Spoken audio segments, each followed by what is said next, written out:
Get ready, gamers! Retro Legends is here. The ultimate destination for high score battles, pinball wizardry, and classic arcade showdowns. Every week we bring you the best in virtual pinball, classic arcade gaming, and retro fun. Where you can compete for glory on live online leaderboards through iScored. Think you got what it takes? Step up and prove it. Because every Friday night, we're going live with 2 legendary pinball tables and an all-time classic arcade game. And the best part, every giveaway and prize on this show goes straight to you, the gamers, that are putting up scores on the leaderboards. Iron sharpens iron. Come play with the best. We will see you on the leaderboards. Because Retro Legends isn't just a show, it's a community. A place for arcade warriors to show up and keep that high score spirit alive. That's right, Friday nights just got legit.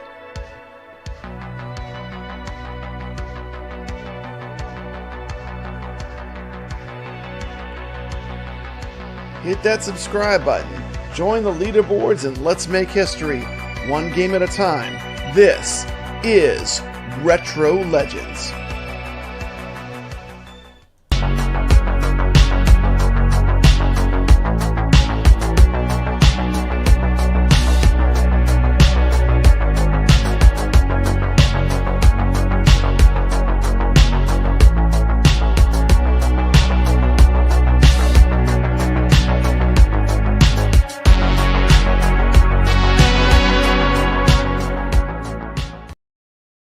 All right. Welcome to Retro Legends.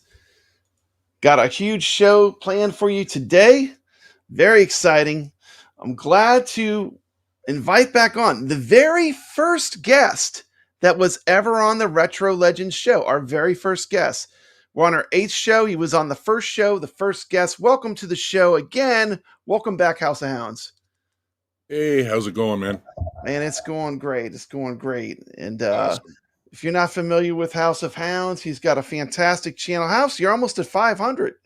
Almost You're getting very close. You're getting very close. If you're not subscribed, if you're into pinball at all, I mean, this guy is a true, bona fide, honest-to-goodness pinball wizard. He is one of the only players that has beaten the mighty Tomato Grass.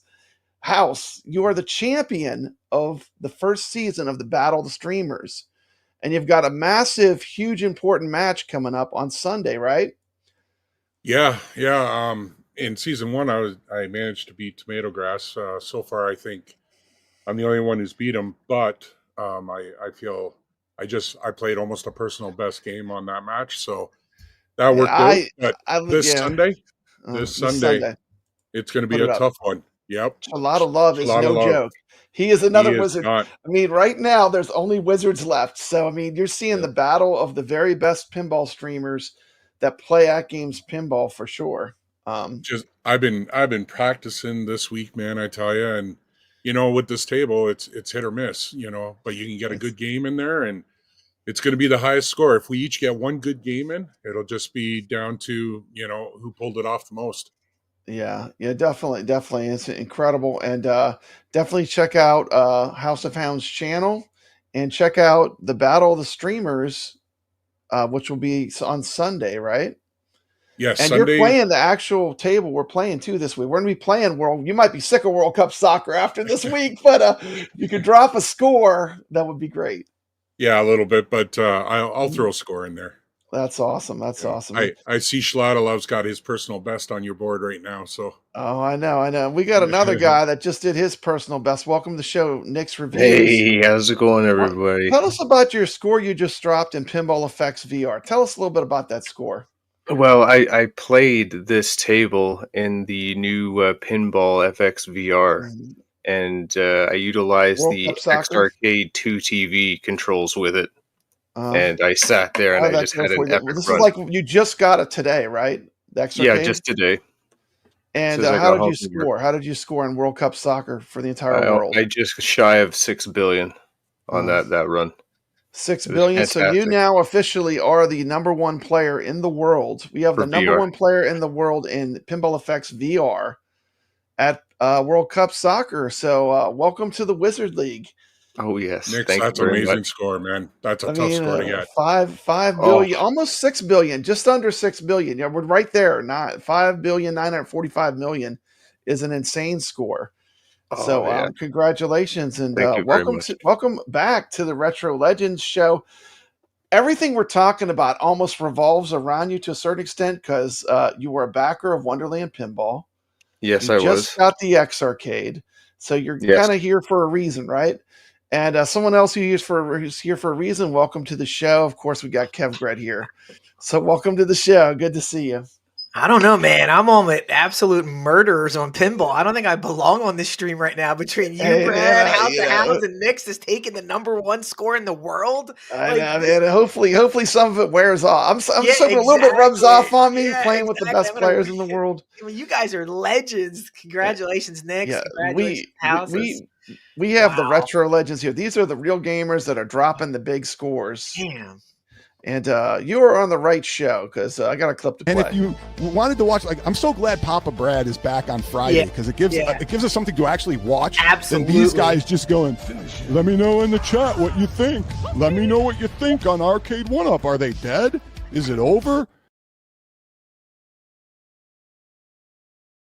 I'm asking you again. What do you think about Arcade 1-Up? Is it dead? Is it over? Is it over? Is it dead? I don't know. What do you think, Papa? Do you think it's dead? I don't know what to think. You tell me what to think. Chat, what do you think? I don't know. Oh, I think I like to play games. That's what I think. Exactly. And we're gonna rock it through a bunch of news. First, I got some quick AtGames news. Let me pull up my notes real quick. So, have you bought any of the Primal Carnage games, House? Have you bought any of them? No, I haven't.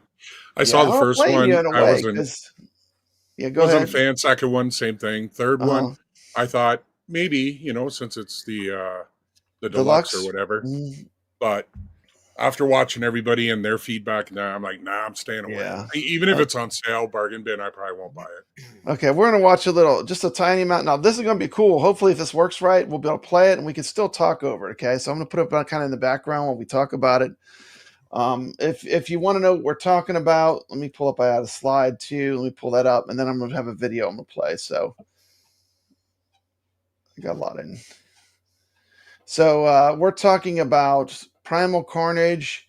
Just came out 2 days ago. Deluxe Legends single pack. It's available for the HD pinball or the 4KP pinball. We're going to take a quick look at a clip that I made. This is some stuff from my video. Papa Brad's Gaming coming at you with the first look of Primal Carnage Deluxe. I'm going to turn my narration way down, but this is the Primal Carnage Deluxe table. This is a Magic Pixel table. And what do you think of this, Kev Gret? I wanted to see some opinions before I picked it up because, if I'm being honest, I haven't purchased much for the HD in a long time. So I'm excited to see some new packs come out. I have not picked this up yet just because I've been preoccupied with the VR. But this table looks okay. I don't know if I heard great things about it, but for $5 for the HD version, I mean, you could do worse, right? Yeah, I agree. We'll skip. Let me just skip around a little bit. So I kind of go over in this video. I tell you all the rule set of the game, and we'll get to the end. Now, the first thing I want to talk about here. This is good footage. Okay, look at that back glass. Is that?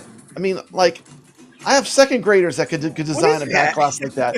It's literally the name Pterodome in a word font with a pterodactyl. What is it? Who'd they put in charge of that? Oh my gosh! I can't believe that back glass. He had one job. Wow. Hey, the positive note, it is an active back glass. It is an active back glass. That is true. Man, it looks like something that somebody did in Canva in 5 minutes. Yeah. I mean, I hate to say it like that, but I make thumbnails and stuff, and that's for a pinball machine. It like doesn't do justice to the rest of the table for sure. I mean, they could have came up with a more fierce image of the pterodactyl. Yeah. Like it's not all bad. That they got to get rid Yeah. of that red in it, and they have to integrate the name into it. They maybe add some greenery in there. It could have been nice. Yeah, it's just not. It had potential.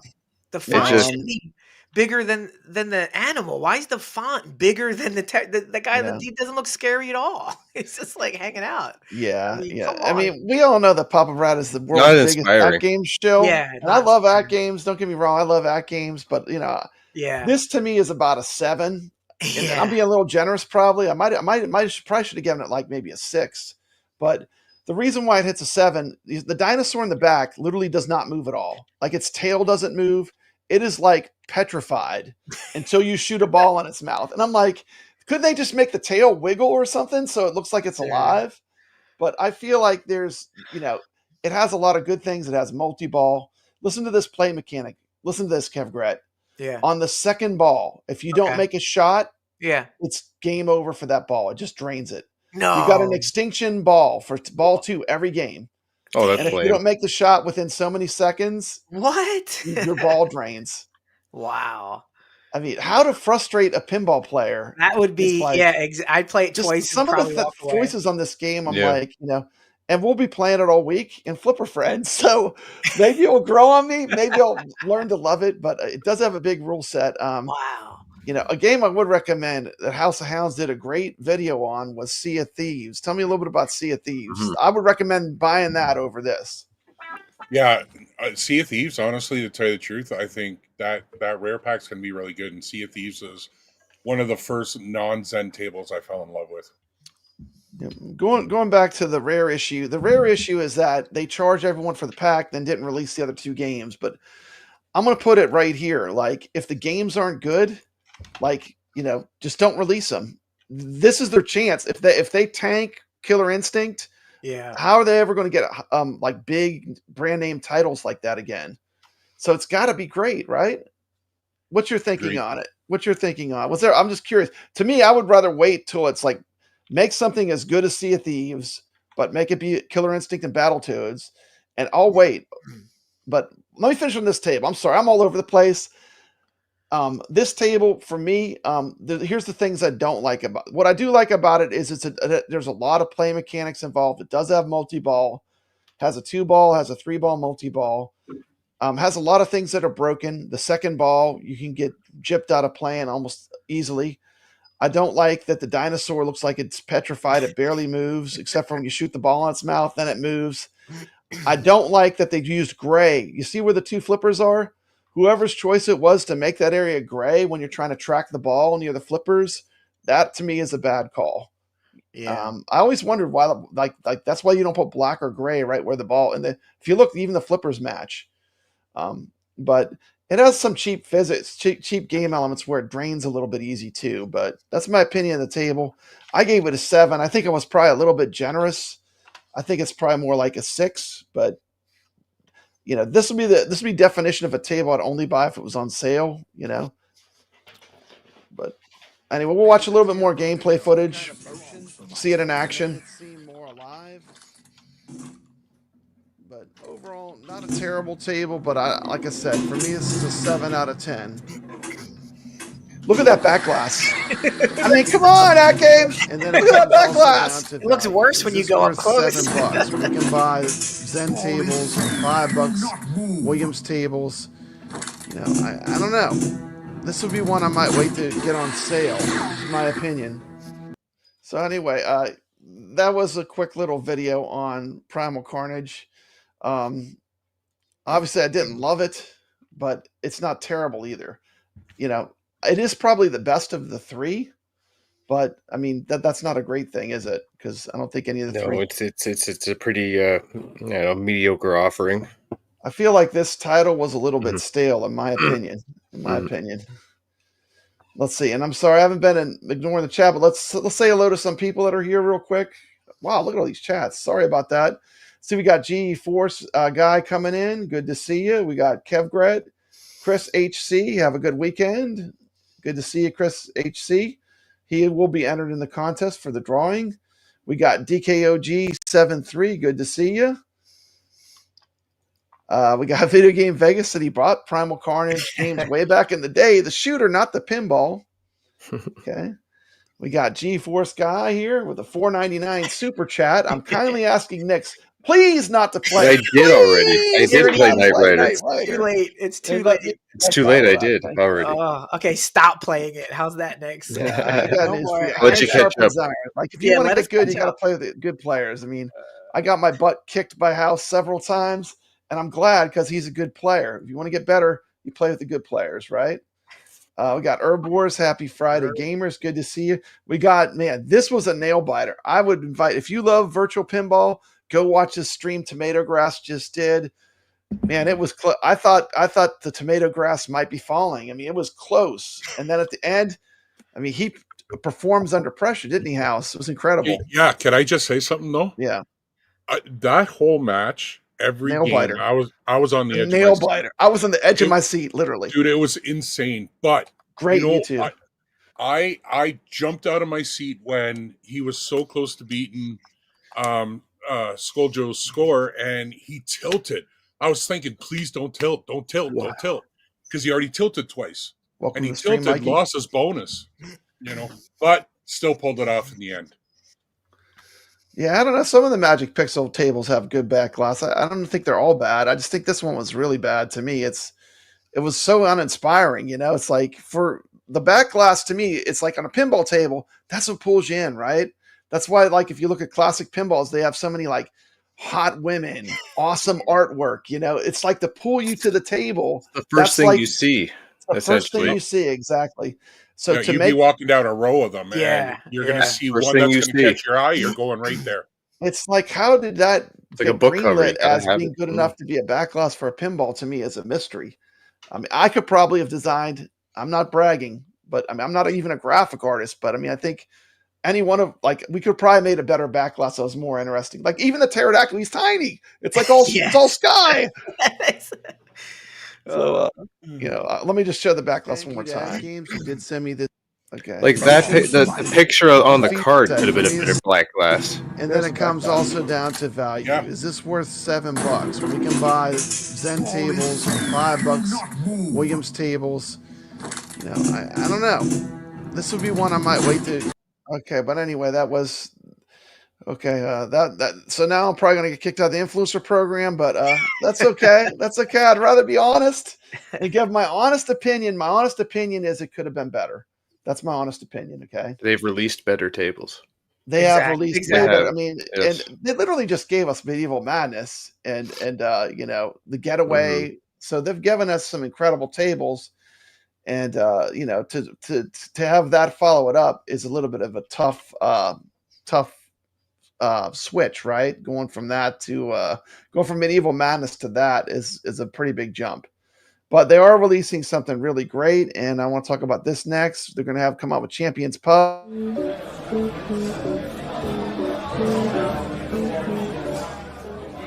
I'm O'Brien, and these are my knuckles.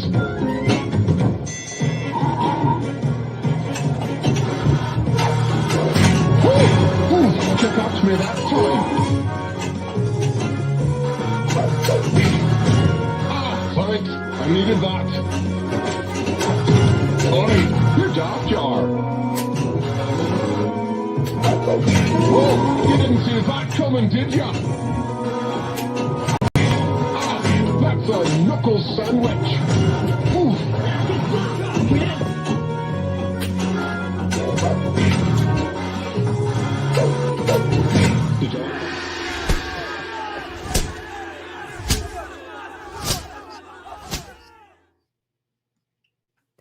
Anyway, getting back to something good, Champions Pub is a great pinball table. Yeah. We have played that. We played that in the Arcade Talk pinball tournaments. I played it in the real life. There was a bar that was close to me that had that pinball table. So it's a table I'm a big fan of, and that's coming out next, which is going to be fun. Have you played that one before, House, or is that going to be new to you? I've never played the real table, but when I first got into FX3, I think it came out on. I played it a little bit there, and I enjoyed it. I liked it. So I'm excited for it to come out. I'll buy it for sure. Mm-hmm. And we got another wizard in the chat. We got Shalada Love, who's also been on the show. Love. Man, it is going to be a showdown. I can't wait to watch you two battle it out. Two great players going against each other live, head to head. Got a whole lot of Shalada Love. And we got Mikey Yoon, who just got, he's been playing he's going to be playing some World Cup soccer after this. World Cup soccer is a great game. Yeah, let's see. Okay, so we'll move on. Let's see. That is pretty much, let me go check, make sure that's everything. I think that's close to everything. Let's see, what else do we have? As far as AtGames news, the ALU is still on sale at Sam's.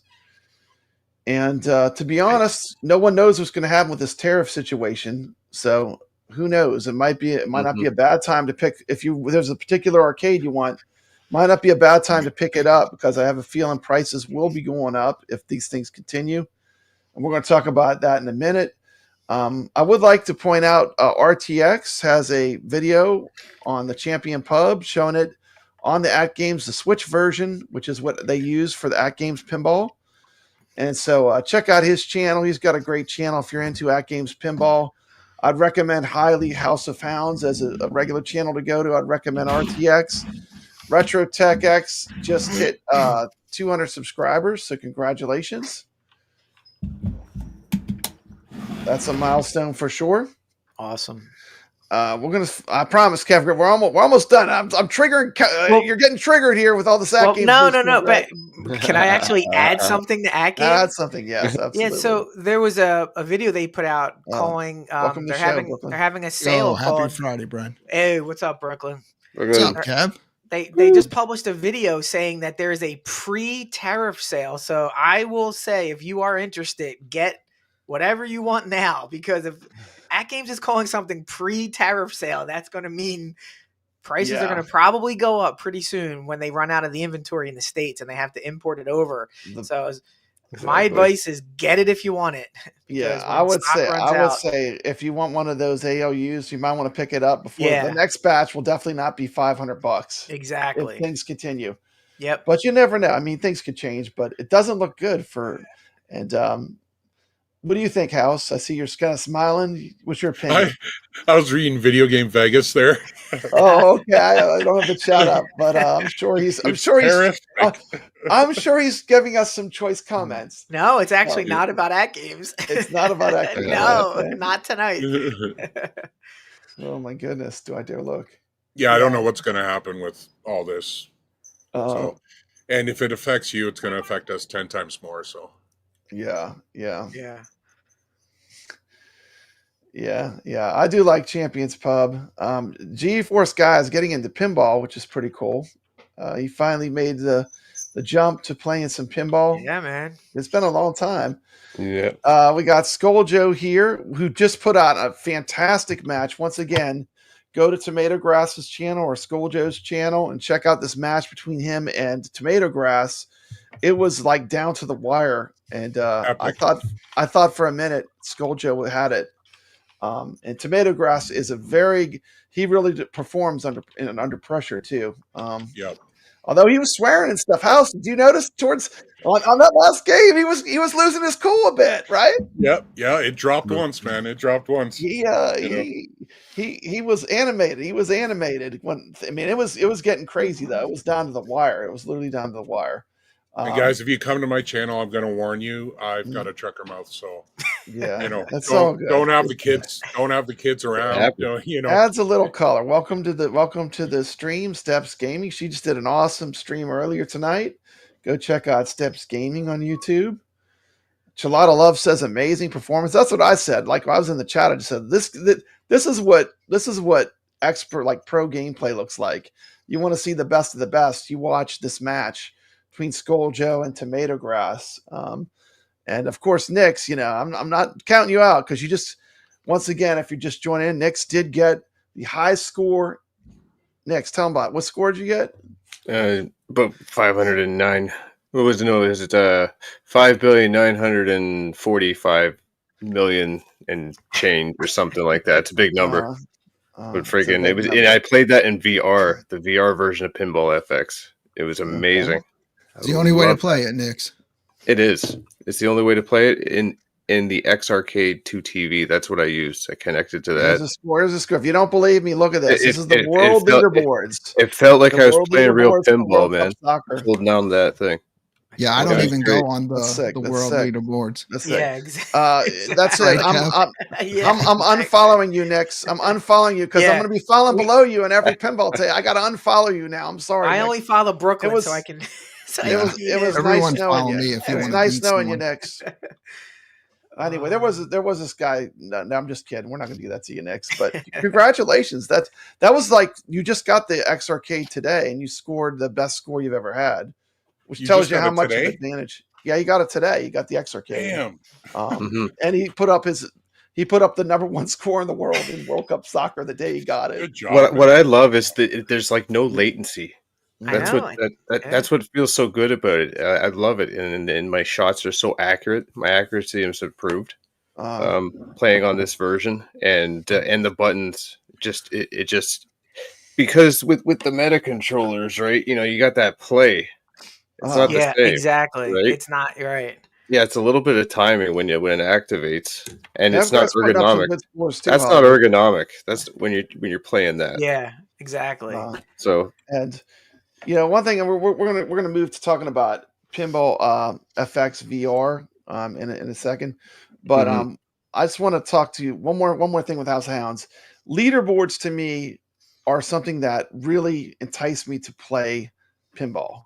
How about for you, House? I mean, does it motivate you, like when you're close to someone and you're playing, you get that score? I mean, what do you think about leaderboards in general, especially with pinball? So at first, I didn't really care too much about it, and because I only had the 4KP for about 5 months now, and I'd say the first month I didn't even really care. Once I got the hang of it, I got addicted to the back glass, and as long as I'm in the top 10, I'm happy. As long as he's in the top 10, now he's got to be in the top 10. That's all that counts. The top 50, I'm happy. The top 50, I'm happy, but It top started 10. with just being in the top 50. Yeah. And then once you start regularly hitting the 50, oh no, and now you gotta go 40. And then if you start hitting 10, it's gonna be 5, then top 3. Yeah. Yeah. Well, that's awesome. Exciting. That's awesome. I just want to beat Tomato Grass. Hey, you're the only person that's beat him. You're the only person that's beat Tomato Grass, which is pretty crazy. Yeah. But I've seen Brooklyn's name on there too. How are you enjoying the pinball? I've been on there because I was one of the first people playing it. I gotta say, what the leaderboards have done for me is finally make me play the tables correctly, where I would just learn the rules, play pinball, not even pay attention to the rules. But when I'm seeing everyone else's scores, I'm like, well, the only way to do that is follow the rules of the table. And I'm telling you, this is the first time, and I've been playing pinball forever, that I'm actually learning how to play. It's great. It's great. And anything that brings people to pinball, I'm for.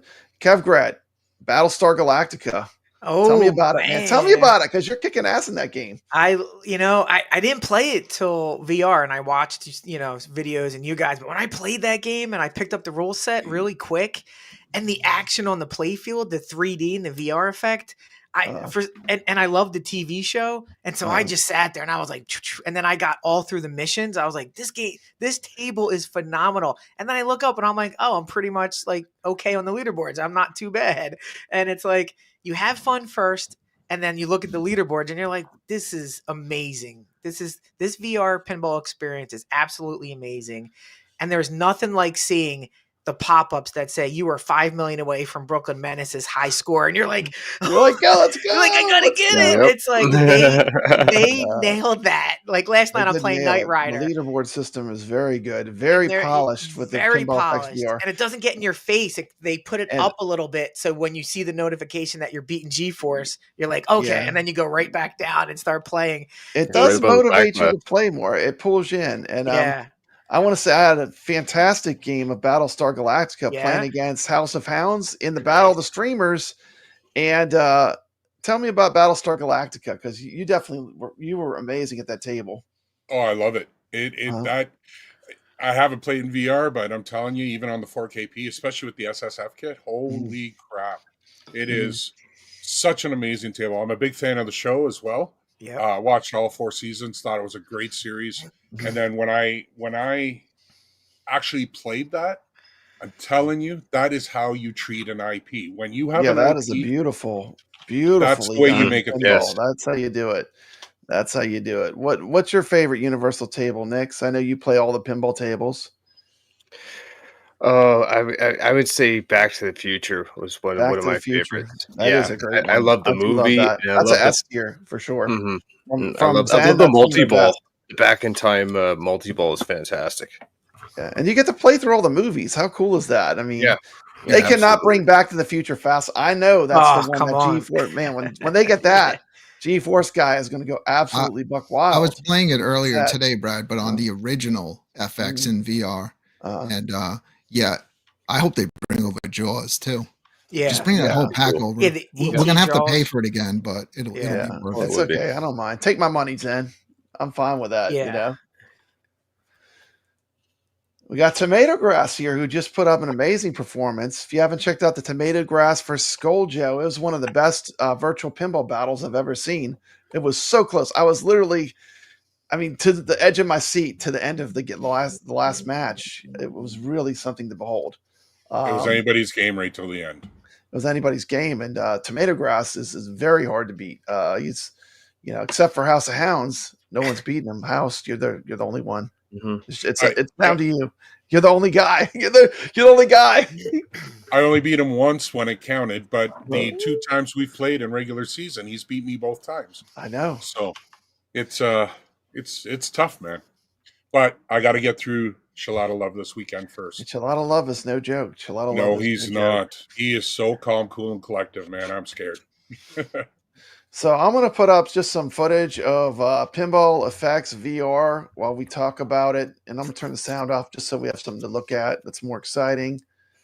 Let me put this up, and I'll turn my sound off. We'll watch the intro here, maybe.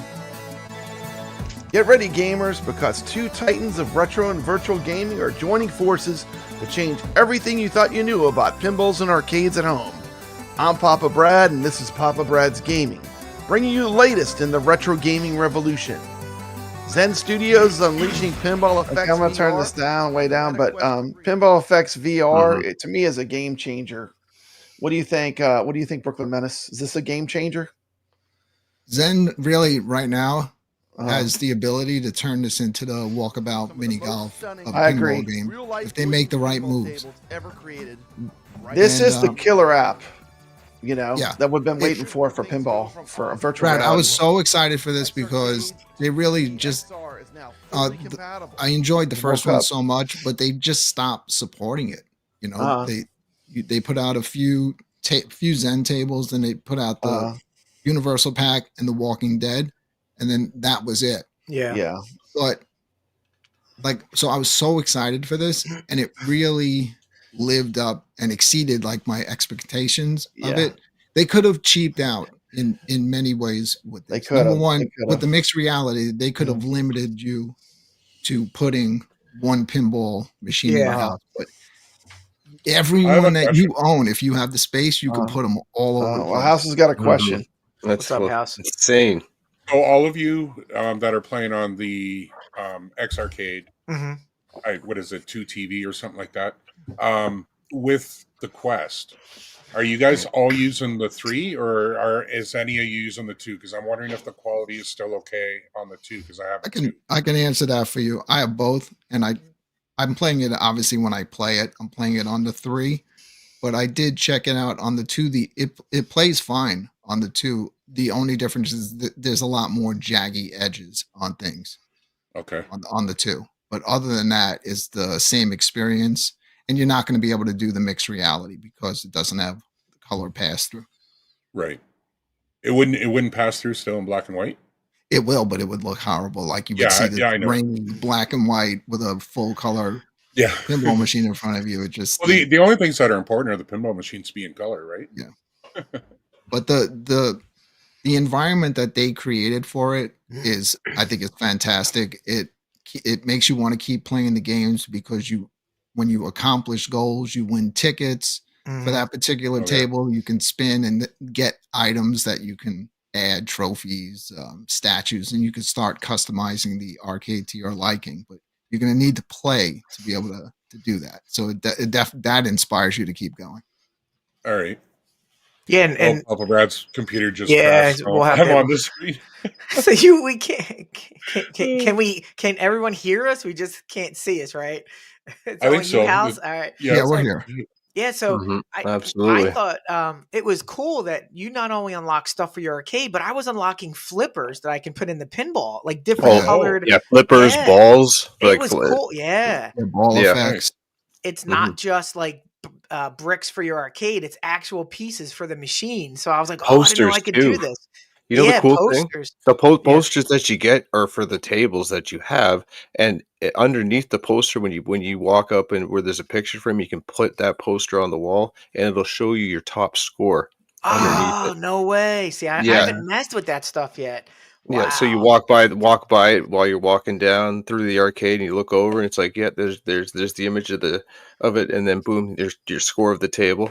That's a nice touch. I love that. Yeah.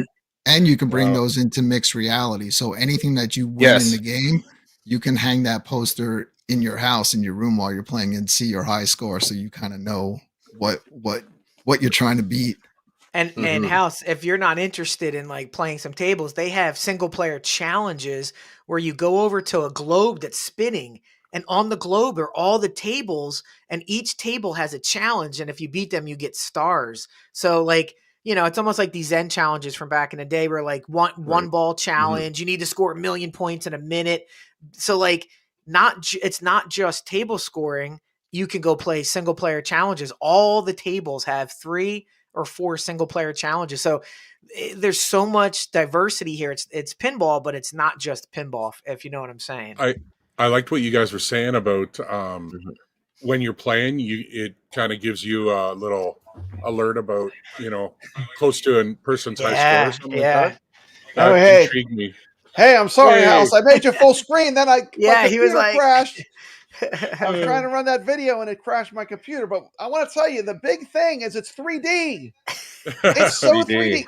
That's the biggest thing about this whole thing that you're not going to get. Like, no matter how many videos you make, you'll never be able to capture how 3-dimensional that makes the table. The one thing when I had my PS4, I had the 3D TV, the Sony 3D TV, and I was playing Zen on that.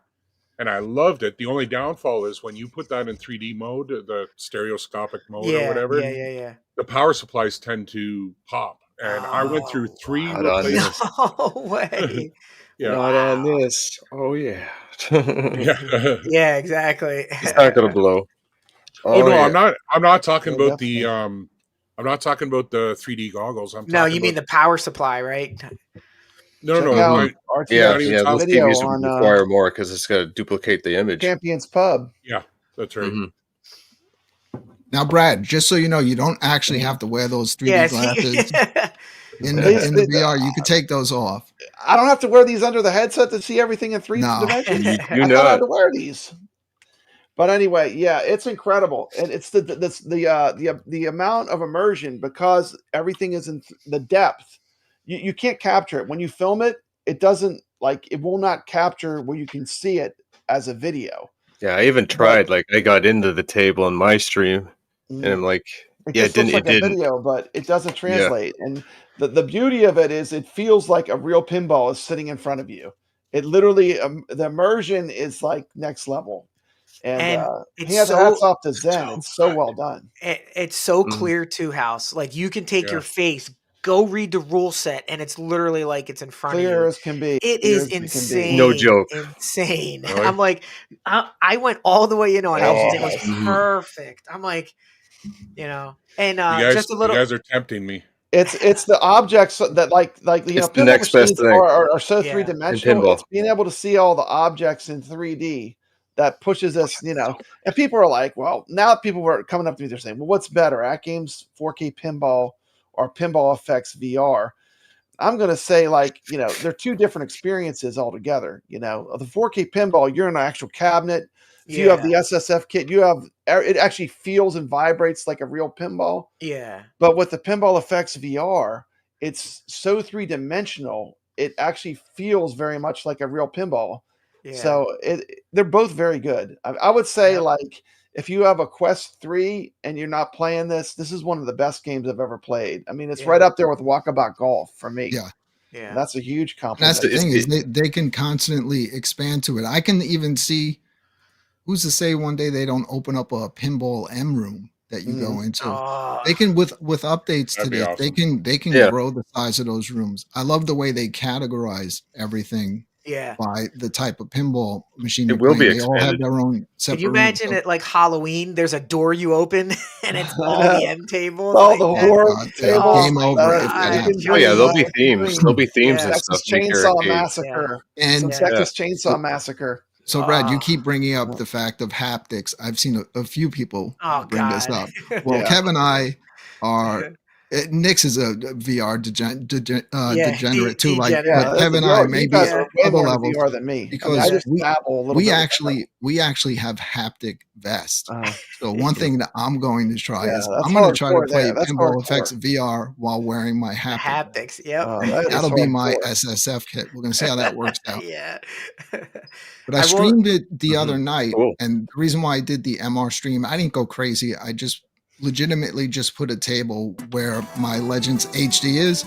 And I did that because I think when I'm showing the game off in full VR, you can't really grasp the scale of the actual pinball machine that's in front of you. But when I put it in my room and you saw it next to my 3/4 scale cabinets, you saw how huge the thing is. It does not translate to video because the biggest strength of the VR goggles, I call them VR goggles. It probably should be saying headset, but this is Papa Brad's terminology.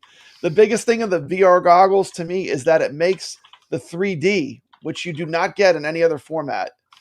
And the objects all look three-dimensional. Like this Indiana Jones table, it looks like regular pinball effects when you look at it on a video, but when you play it with the headset on, all those objects are three-dimensional looking. And like you can literally, almost like you could reach out and touch them.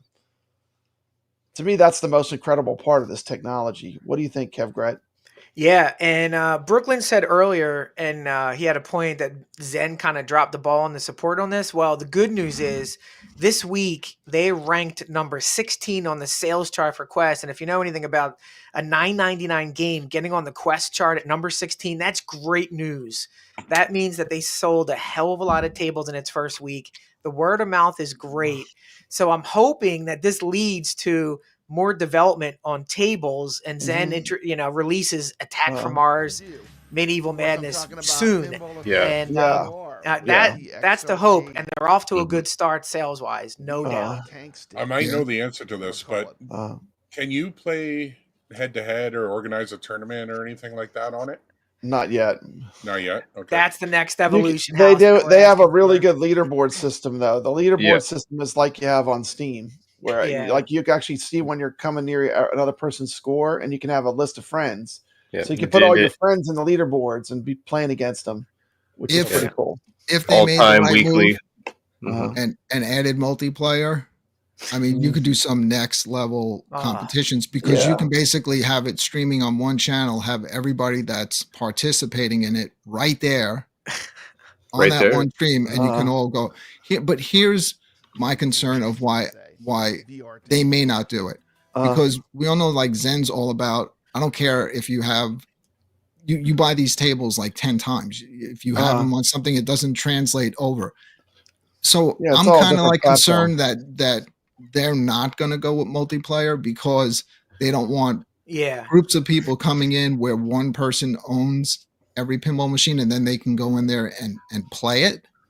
So that's the thing that makes me feel like once they can figure that out and work around it and maybe have it where if you don't own the table, you can only play a trial time of it. I don't think they're going to add it until they figure that out. But everybody, like if you see comments on any video, and I'm even talking people that are just like straight VR channels where pinball is not even, it's like a second thought to them. They're even saying this thing should have multiplayer. Yeah, 100%. Like the next level would be multiplayer. But what I want to talk about is how well the X arcade is integrated into it. You literally, here's the setup. You plug in a dongle, you're done. You literally plug in a dongle and then you're done. That's it. It's done. Everything works. Like when you boot into, I'm actually booting into the game Pinball FX VR, and it senses right away. Oh, well, you have an X arcade connected. The world of VR. Watch this. I'm going to walk up to a pinball and I'm just going to play it. And once again, you just plug it in, no video will do this justice because it's the three-dimensional aspect. You got $50,000 worth of Williams pinballs there. I mean, you've got Addams Family, Twilight Zone, Indiana Jones, World Cup Soccer, and Star Trek: The Next Generation. Oh my God! I mean, Star Trek. If that's not a killer's row. That is a killer's row of pinball. I mean, it does not get better than that. House, what do you think of that row? That's crazy. Only thing that would make it better is Tron Legacy. Yeah, I agree. That would be great, man. But I mean, starting off right at the gate, like they didn't have just one Williams table. They had a whole Williams room. And if you love pinball, this is like $50,000 of Williams pinballs sitting right at your fingertips. And I'm telling you, the 3D effect in the immersion is next level. I could not believe how well it was implemented. I was in shock. And the shot accuracy, if you have the tank stick, the shot accuracy is second to none. Yep. And you can see I'm showing you how to set it up. Literally, you just plug in a dongle and you're off to the races. Some of the best Williams pinball games ever made. And they're all here in beautiful virtual reality. And if I hook up a mini PC to one of these, you can run the pedestal just as like an arcade pedestal. Correct. Yeah.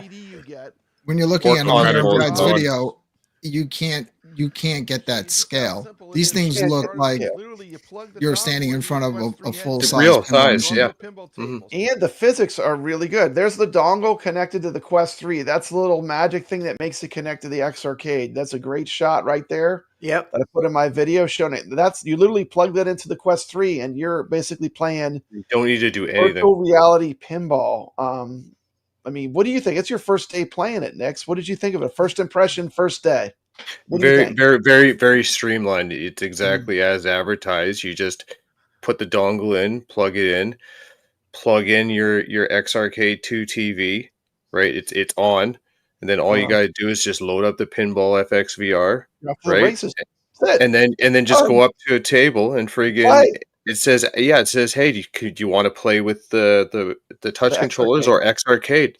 And then you just pick X Arcade, and then what it does is it tells you to put the controllers in the holders. Yeah, it'll show you. Watch, right here. This is what I'm talking about. Yeah, you click on it. My X Arcade. It shows you your room so you can see where to put the controllers down. I thought that was brilliant. Like it becomes where you can see your hands again. And it maps it to the height of which the X Arcade is. The height of so if you have that pedestal and if you want to like sit down and play, you can just lower it and it'll put the table to that height. Yeah, and that's the reason why they have the two spots where it holds the controllers, because that's how it knows where to set it. Centers itself. Yeah. Yes, exactly. Yeah. And perfect use of the technology. Very smart design. That's the secret sauce in this whole thing. Mapping your hands over the pinball table to the height. That is the reason why it feels so good when you're playing it. Like, I'm leaning on my X Arcade, and my brain thinks I'm leaning on the table. Yes. It's like, it's crazy. It's like, oh, I'm not leaning on the table. I'm actually leaning on the X Arcade. The way that they map it is brilliant. Absolutely It's brilliant. Do we have to worry about worn-out flippers? Do we worry about worn-out flippers? Maintenance, routine maintenance. Is there any maintenance with this? No. The only thing that's going to make this more realistic is if the tables break down from time to time. Like log in, there's a guy sitting there. Are you able to turn the extras off? Like you can turn all that stuff off. Yeah. You can turn all that stuff off. I know you're looking at me saying, "Man, I don't want all this going on. It's gonna make. It's gonna." I turn all of it off. Turn all that crap off.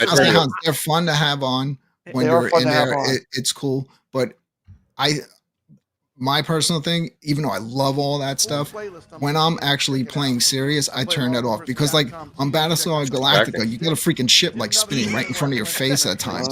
So Yeah. By the way, if you're into X Arcade, I have a whole playlist. Look at that. Now that's a thumbnail there. That is a thumbnail. Papa delivers the thumbnail. Can we see that in VR? Look at those sexy hands. That's what I'm saying. That's what I'm saying. Here I am hooking it up to like a gazillion arcade games, playing some Robotron. This thing is everything. X Arcade is a jack of all trades. It's like if you just want a great controller that you can play arcade games with. Now keep in mind, you have to have something to hook it up to. It has no games built into it. This is just a really cool controller, but it is really impressive to me. I mean, Kevgrat, what do you think of that? We're going to look at your video next, actually. Yeah, so I was interested in this, Brad, but I wasn't really interested until Zen announced their partnership. And I said, because previously, so House, previously you could play pinball with this, but you had to jump through a bunch of hoops and you couldn't play VR pinball. You had to go map these buttons on Steam, and it was a real pain. It's a lot of work. A lot of work, but X Arcade released a firmware update stealthily, getting ready for this partnership. And when I saw that in conjunction with them announcing the partnership, I bought this. And I'm like, if I just use this for Pinball FX out of VR and VR, I got my money's worth. And it was, as advertised, the $400 and something that I spent on this, it is the ultimate for me pinball. There are people that spend $1,000 on pinball controllers for Steam, and that's all they, like a little box. So for me, I cannot tell you how amazing this is. I'm going to add to that, Kev. Like, and you're absolutely right. Like, you're getting like all these thousands and thousands of dollars with the table at your fingertips, and you got that realistic feel with this X Arcade too. Like, it feels like you're just walking into an arcade as soon as you put the goggles on. It's just like, I can walk up, I got pockets full of quarters, let's go, baby. Yeah. Now, I know we were originally supposed to have Avi from X Arcade on today. Absolutely. And one of the questions that I really wanted to ask is, because I think Pinball FX VR is becoming a huge hit inside our community, outside of it.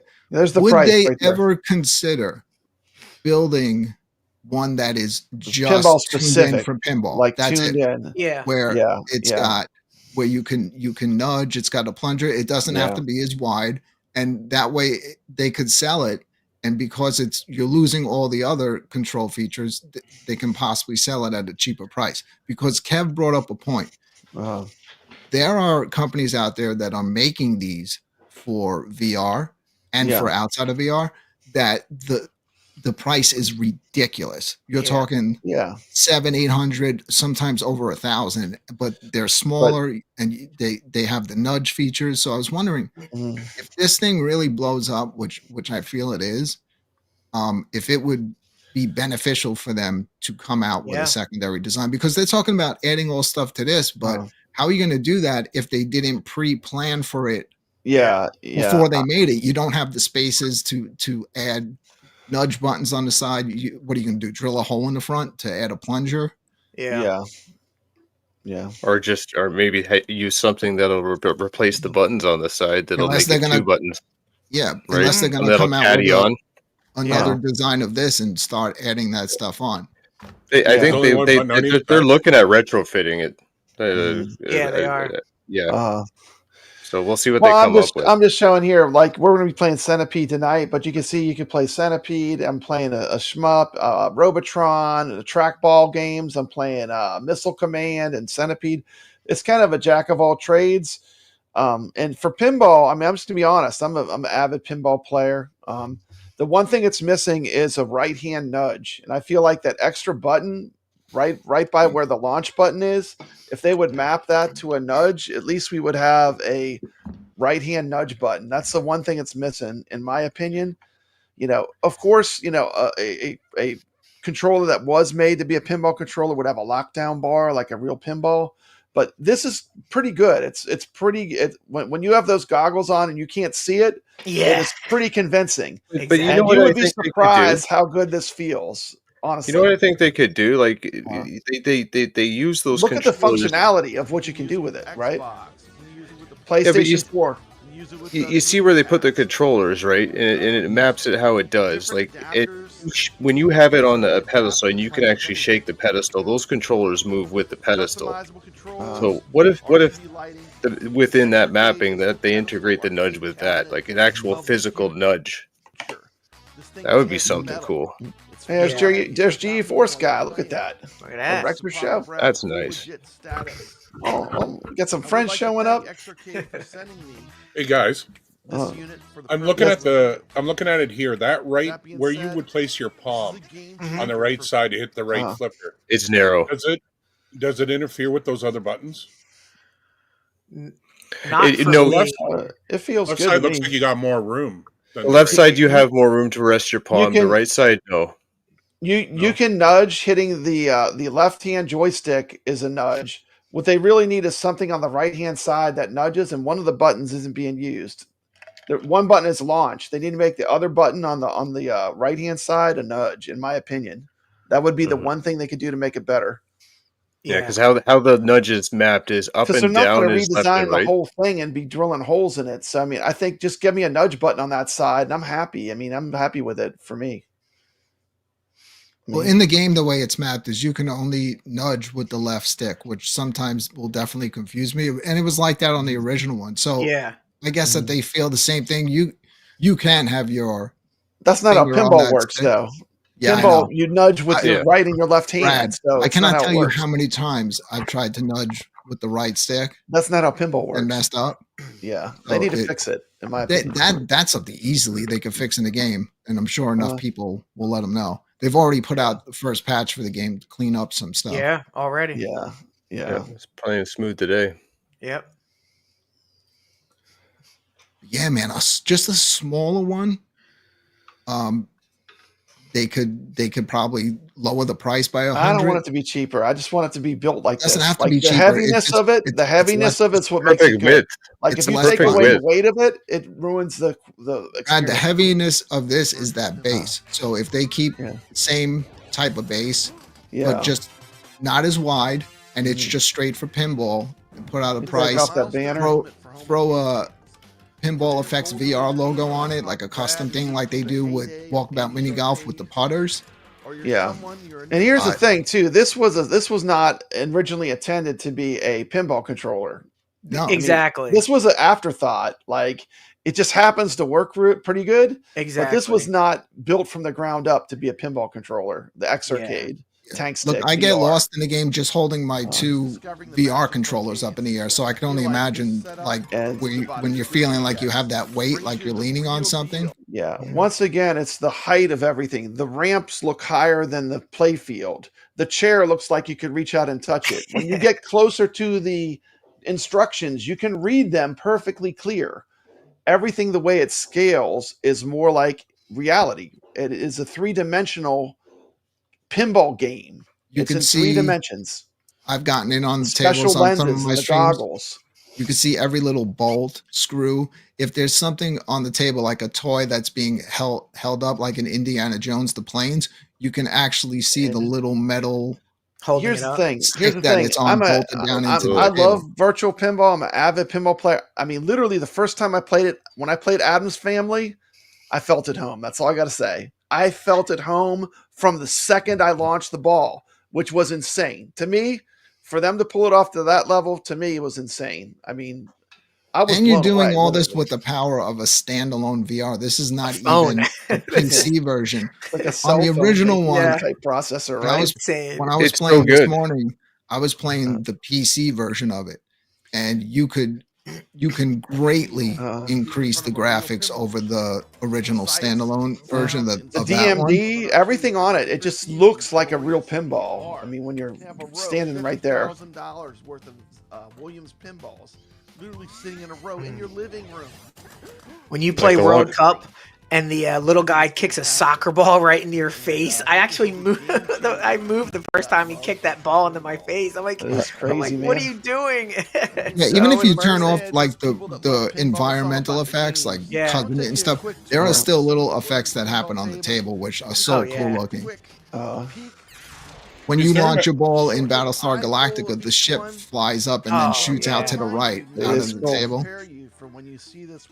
Sorry to turn this into a Q&A, but I have a question. Can it have a second output, like so that somebody can see on a TV screen? Yes. Yeah, you can show it on a TV screen from what I understand. I don't know how you do it, but I know I've seen people do it. Yeah, you can cast it to a web browser. And then you can cast it. This game does not cast well. It doesn't. And, yeah, that's and what every Rex was time I saying. cast it, people are like, "Well, is it really? Is it that janky?" It's not cast it choppy. It's differently buttery as well. smooth. Everyone's trying to say, "Let's play it." It's silky smooth. It's just that the way And, like, you cast what meta through a browser, it just can't keep up with everything that's going on. So I'm not going to really brag, but I feel like my present video it came well. out beautiful. As far as I actually ran it as a video stream, Yeah, the it whole looks thing, good. and it came out beautiful. But it doesn't really simulate what it actually is like wearing the goggles and playing the game. It's so much more three-dimensional than you would get out of watching this video that it doesn't translate. So this is really the next level. It looks and feels a lot like a real pinball, which is what I've always wanted. I mean, it's incredible. On this Twilight Zone, when the door opens up, that three-dimensional effect of looking down into like the Twilight Zone. On Star Trek: The Next Generation, when you hit that mode where the asteroids start floating over the table, and as you're and Zen hitting knows them, what they're they're doing. blowing up. It looks so awesome. House, which table out of these would be your favorite? You think to play out of these 5 or whatever they have? So what are the choices? It's Addams Family, Twilight Zone, World Cup Soccer, Indiana Jones, and Star Trek: The Next Generation are the tables. I would probably play Addams Family first. And then Twilight Zone. When we played Twilight Zone in the last tournament, that I became a fan of it. And it is a really fun table. I love like literally when I saw the lineup, I was like, sign me up. I mean, this is like 50 grand worth of pinballs just like sitting there, to play. And all these tables are super deep. Like, you could play these tables for months and not really play. Not really master them with all the features they have, And just look at that Knight Rider environment. surrounds you with a racetrack. That is true.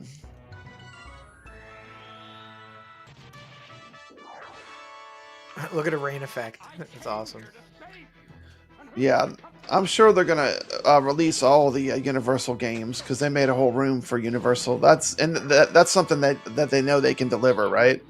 Exactly. They already have it. They just have Absolutely. to take what they have and upscale it, because they, like Brooklyn said, they have Back to the Future, they have Jaws, they have E.T., right? Watch this. This is great. Watch this part. Watch this part. I think the World Cup. Watch this. Check this out. Check this out. How cool was that? I've Here's never the Star lost on Trek. that Look at one. this. Look at the ships. Look at this. I destroyed this table the other day. I love the call outs and sound effects, man. The cast in this Incredible, is just, man. So This cool. is a fun one. It's a very lots of modes. Like, look, it's all the modes around the Enterprise. Look at how many modes there are. I love when you keep shooting the out ramp, Nix, and they go 10 million, 20 million. He's like 30 million. He's like losing his mind. Yeah, absolutely. I love that Riker's like 40 million. And the Final Frontier multi-ball at the end. Oh my gosh. The scoring opportunity. Fantastic. Oof. And look at that backglass. So Look at that beautiful. backglass. Oh my god. Yeah, it's incredible. Beautiful artwork. What's funny is I bought this for the 4KT and I still haven't even put it on. Oh, House, you Really? missed Wow. out. You gotta Good check table. it out. Yeah. I played this in the although real world, man. Tomato Grass will I ruin got it for to you. play He'll this in show the you real that this table. table is like, there's a trick he does where he can just basically Loop it. destroy this table. He can literally destroy this table. Oh, He's done it on no. stream where he can literally get insane amounts of points. There's a way you play it, the way he plays it, but go check out his channel. He'll show you how to like go insane on this game. But It looks like one of those it is a fun tables, though. pinball. It looks like one of those tables that I'd enjoy just playing the modes, like Battlestar. Yeah. I play it. It's a like broken doing the table. storyline. Yeah, I agree. But Yeah, you're always getting in a mode, House. if you don't know the secrets and you're not like in Pinball Wizard mode and Pinball Wizard Land, it's still fun just to play it and play through the modes until you find out. And then, like, once you find out the tomato grass strategy for Star Trek, then it kind of ruins the game, but it's still fun. It's still fun. But Yeah, look at this. This big arcade, and it's all yours. It's all yours, man. You put whatever pinball tables they offer in it. If you're ready to bring the ultimate VR arcade home, don't sleep on the Pinball FX VR and Arcade 2 TV XR combination. Look at that Got a Battlestar 10% code table. in the description of this video. You can use Papa Brad's personal code sent to me from Xarcade. Get 10% off. Don't forget to subscribe to Papa Brad's Gaming. This is the next best thing in pinball. Like, got a 10% This is code better than in the description of this video. flat You can use screen Papa digital Brad's pinball. Yeah. Next level. Yeah. And once again, like it's the experience wearing the goggles, that you get. Hey, what's up? Brooklyn's back. Yes. Brad, if you want to show off a little of the MR, one of my most recent videos, you'll see it. It's clearly listed. You'll get a little idea of what it looks like. Can you share from your end? Brooklyn Dust Stream was amazing. Yeah, man. Can you share screen, Brooklyn? That one. I'm not sure. See if you can share screen, and you can just pull your video up. Okay. See, I think I'd like the VR just for solo play, but I'd love the 4KP more for tournament, Yeah. They're really two different things, House. I mean, I'm gonna tell you, the AtGames to me, playing on a cabinet, I still love it. I probably still prefer it a bit more, but as far as a virtual pinball experience for under $1,000, it's incredible. This is the best under $1,000 way to play virtual pinball. Yes. I mean, I love the Pinball HD. For a long time, I would say that was the way to go for sub $1,000 virtual pinball. Now I feel like the Xarcade with the Quest for under $1,000, because that price is what, about $800 for the Quest 3 and the Xarcade. Yeah. Xarcade. Yep. Then you just buy the tables you want, and you're ready to go. I mean, I think for the price, hopefully this brings more people into playing virtual pinball, because I think it's a lot of fun. I know I love it, but this is a game changer for sure. That's why we spent so much time on it. Did you pull it up? Let me add it. Yeah, I have it up. There it is. Okay.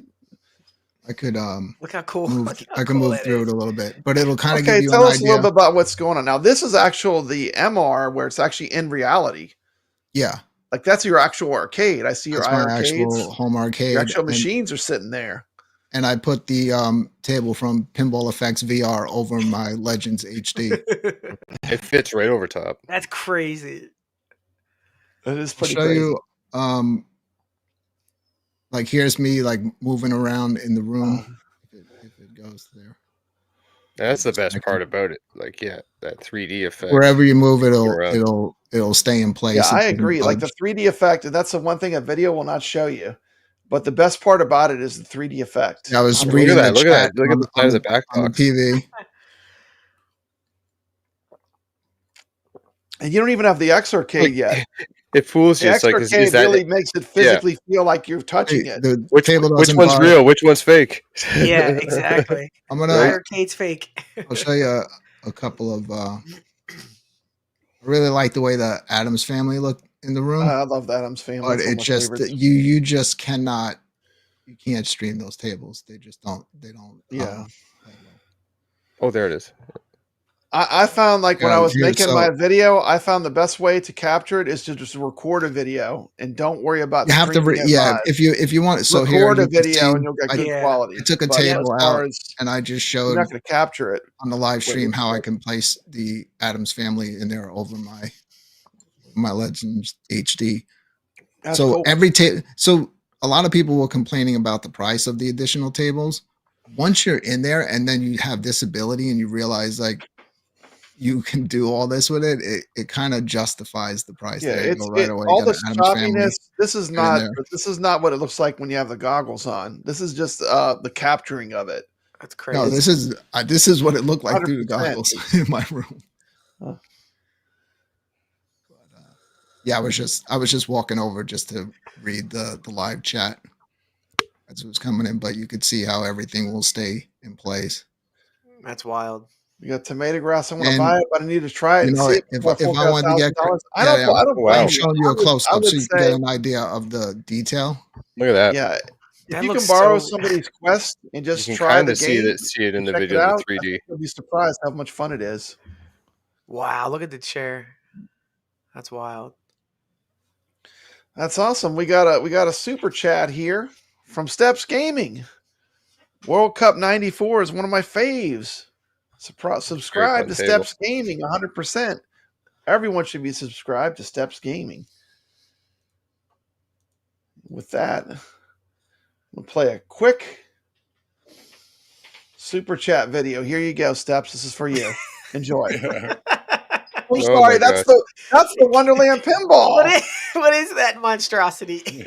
Scared me. I know. Sorry. So I didn't mean to start. They're going to make almost you got to give us a warning. Oh my gosh! Yeah. You can't just pop that up on screen. Melted candle wax. This is a super chat video for Steps. Enjoy.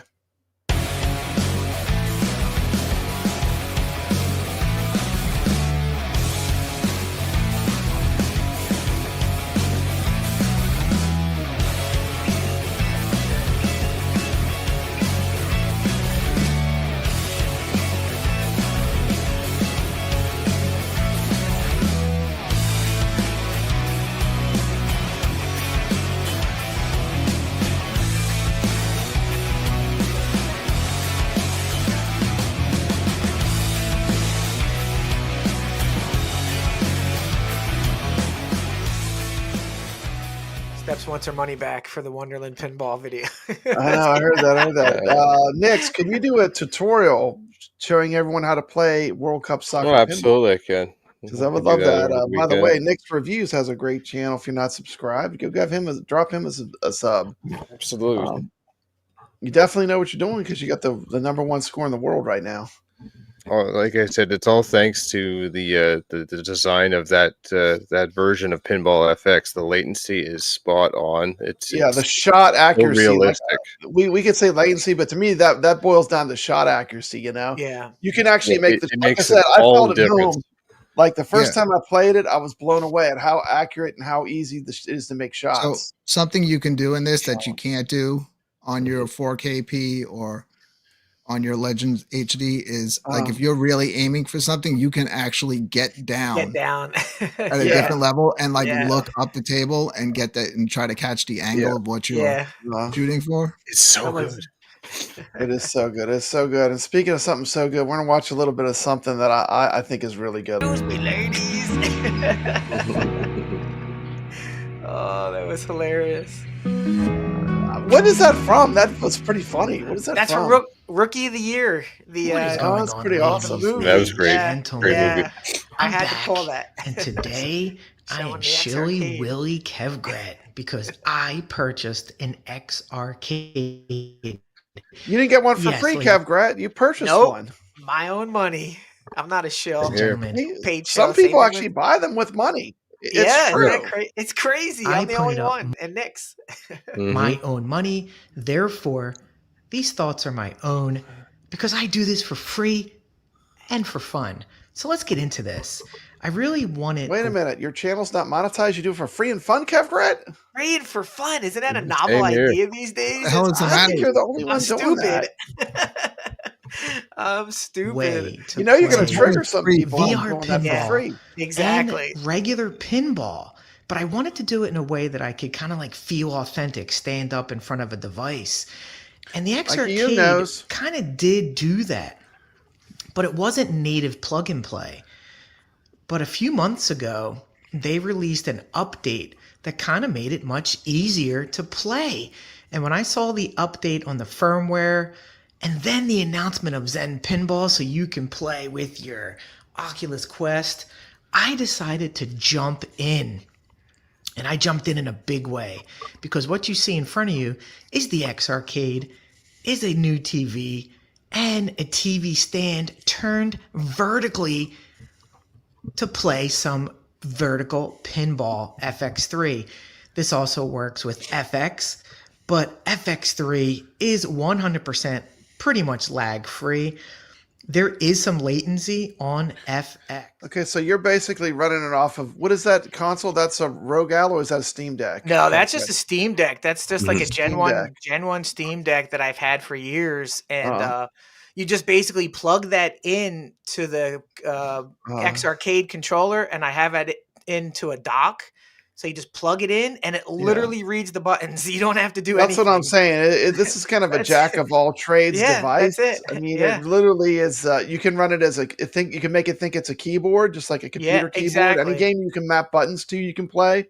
X input, D input, and so it runs all those ways. So basically, you just plug it in, you run FX3 or FX, boom! Like literally, you don't have to do anything. Yeah, rumor does have space on top. Yeah, you put your headset on there. But I moved that to a shelf so the TV doesn't get in the way. But you can leave that there, exactly, Brooklyn. If you wanted to just leave that there and play your pinball, and that TV turns the other way, and I can play every Steam Deck game that I want. All the retro games, all the games that the deck can run, you can play on the X Arcade. But I really just want to use this as pinball.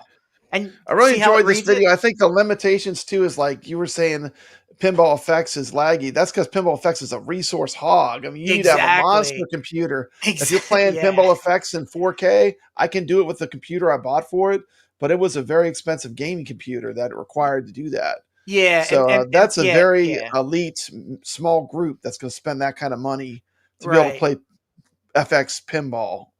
Which is why FX3 is so perfect for this. Like, literally just change the settings to 90 degrees, and there is watch. I'll show you how quick the flippers are, and you can be the judge of it. One more thing I want to point: the VR brings it down to a very economical price point for what you get. Yeah, like going with the Quest, Yeah, exactly. Cool.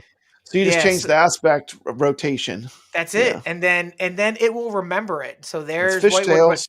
But watch, look at my hand hitting that. There's no latency with fishtails, no lag. Very low latency. Look at that. FX3 does run better for most devices unless you have a really high-end computer.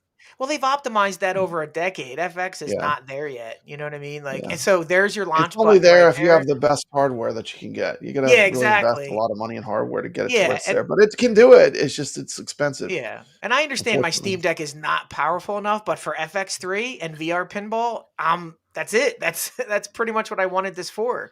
So it's already surpassing the price that I bought this for. Because Brad, I'm telling you, standing in front of a 32-inch TV, playing vertically with the lights off, and it's so much fun. Yeah, the immersion's really good. Fun. Yeah, exactly. It's fun. And so you're playing actual video pinball. That's it. On Pinball FX3, and you can play on the Quest with the same device. Yep, like literally, I can pick up my Quest controllers, and that exactly. And so there's the stand that I bought, $37 if you wanted it. It turns both ways.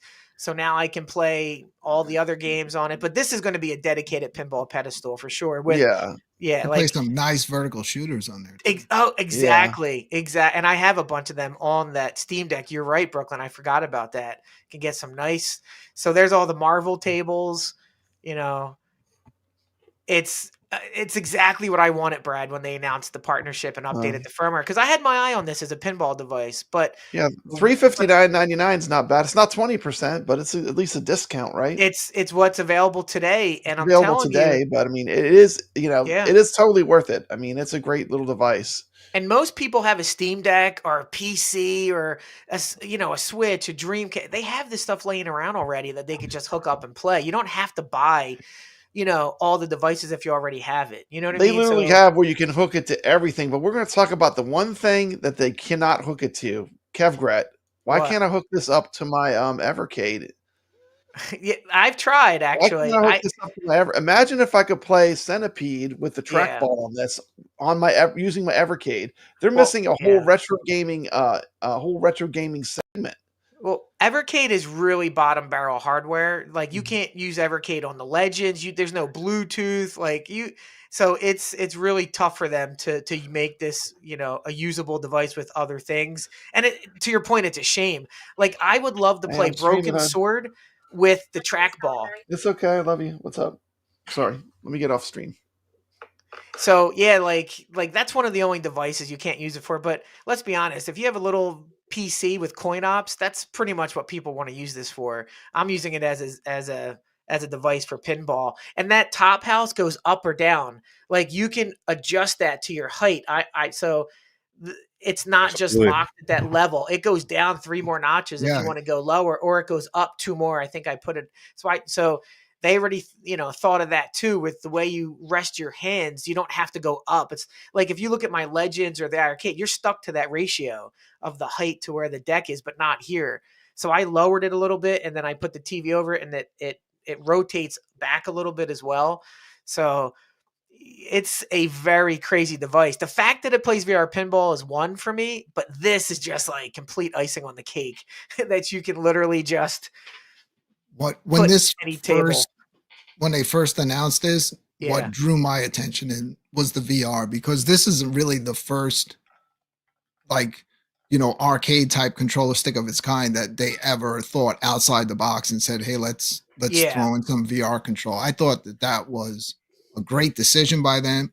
I know that they were, they're working on their own software, but the fact that they linked up with Zen before FX Pinball VR came out, that is really takes this to the next level for me. Yeah, one of the problems that this device has is it's a jack of all trades. So you have to envision what you want to do with this, right? But what this VR pinball does is it shows you exactly what it is. Instead of saying, here's a joystick. Now you have to go figure out, do you want to put your Dreamcast? Do you want to put a Steam Deck? With saying this is a VR pinball controller, and now you can see it. I think it clicked for a lot of people. Because before, this device is like, okay, it's a VR device. What do I do with it? Well, you can download this thing called Arcade Ranger and build your own arcade, but you got to get the ROMs. It's like, no, I don't want to do all that. I want to put the headset on and I want to play some VR. Pinball with Zen solves that problem of people not understanding what this device is. It's now a plug and play device for VR pinball. And I think a lot of people are seeing it and saying, this is great. This is exactly the immersion that I'm looking for out of pinball and VR. So good for them, and I just wanted to make this video because nobody's done this type of video for pinball and for this device. I've seen it. Brad's showed the Dreamcast, Glenn has shown Coin Ops, and Brooklyn has shown a bunch of VR, but I just wanted to show what I'm going to use this thing for, in conjunction with VR. So it's in 3D. It's in 3D. 3D. There you are. Sorry about that. House is like, games. What have I gotten myself into? House is like, I'm going to spend $2,000. These guys are making me spend $2,000 tonight. No, don't. Nix, I just want to remind you, because I know you just got it today. Those holes are for your VR controllers. They are not ashtrays. Not a drink holder. Oh wait. I take this comment next. Read this one. Oh, look at rainwater raining on our parade. Coming in hot. Hey, it's still cheaper than the friggin' Wonderland Pinball, and I'm getting a better experience. Wait, it's cheap. Man. It's cheaper than a 1-up that has 2 games and made out of plexiwood. Yeah. Like, come on, guys. Absolutely.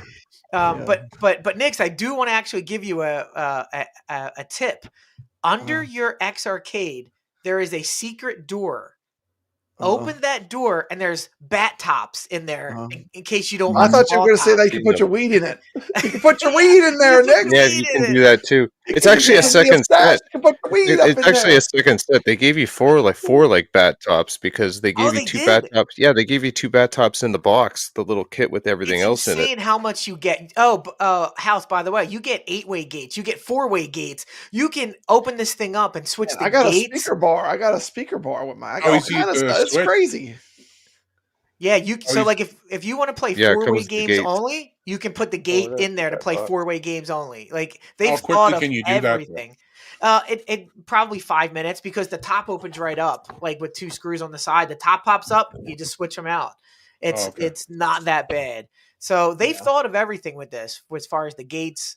The switches. You know what they haven't thought of? How to hook it up to Evercade. And I'm telling you, that is a huge opportunity. That's not their fault. That's Evercade's fault. Like Kev said earlier, I tried to hook my Evercade to the Legends Ultimate. You just can't. It's Evercade's issue.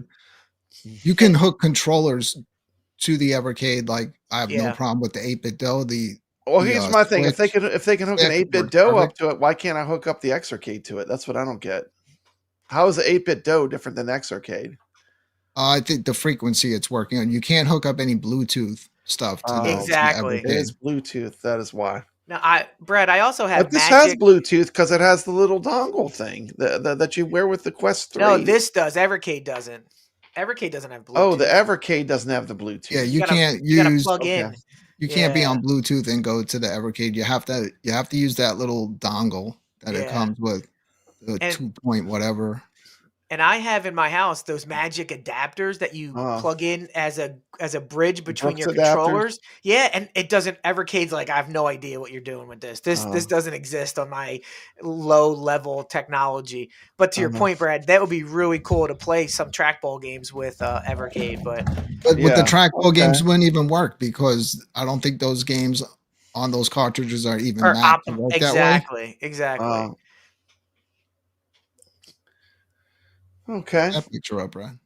I know, that's a good picture. We got Gregory here. What's up, Gregory?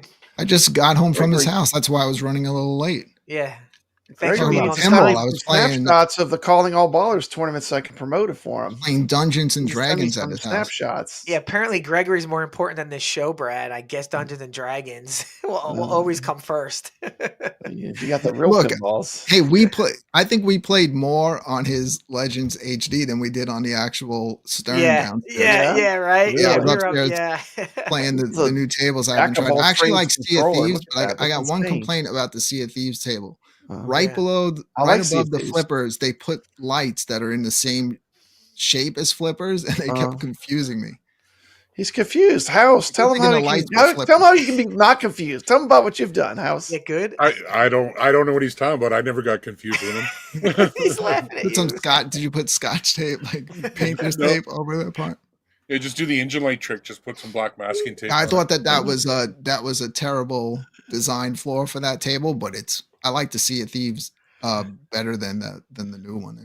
I love the Sea of Thieves for the record. I think it's the best Magic Pixel table. I do love the Sea of Thieves table. And I know this if you want the ultimate tutorial, this is where you go. This guy, he knows. He's a wizard. He knows how to play Sea of Thieves. He put out, to me, the de facto, if you want to learn how to play the table and you want to go and really learn how to play it, he put out the best video. House, congratulations. You got the best video. It's a long video though.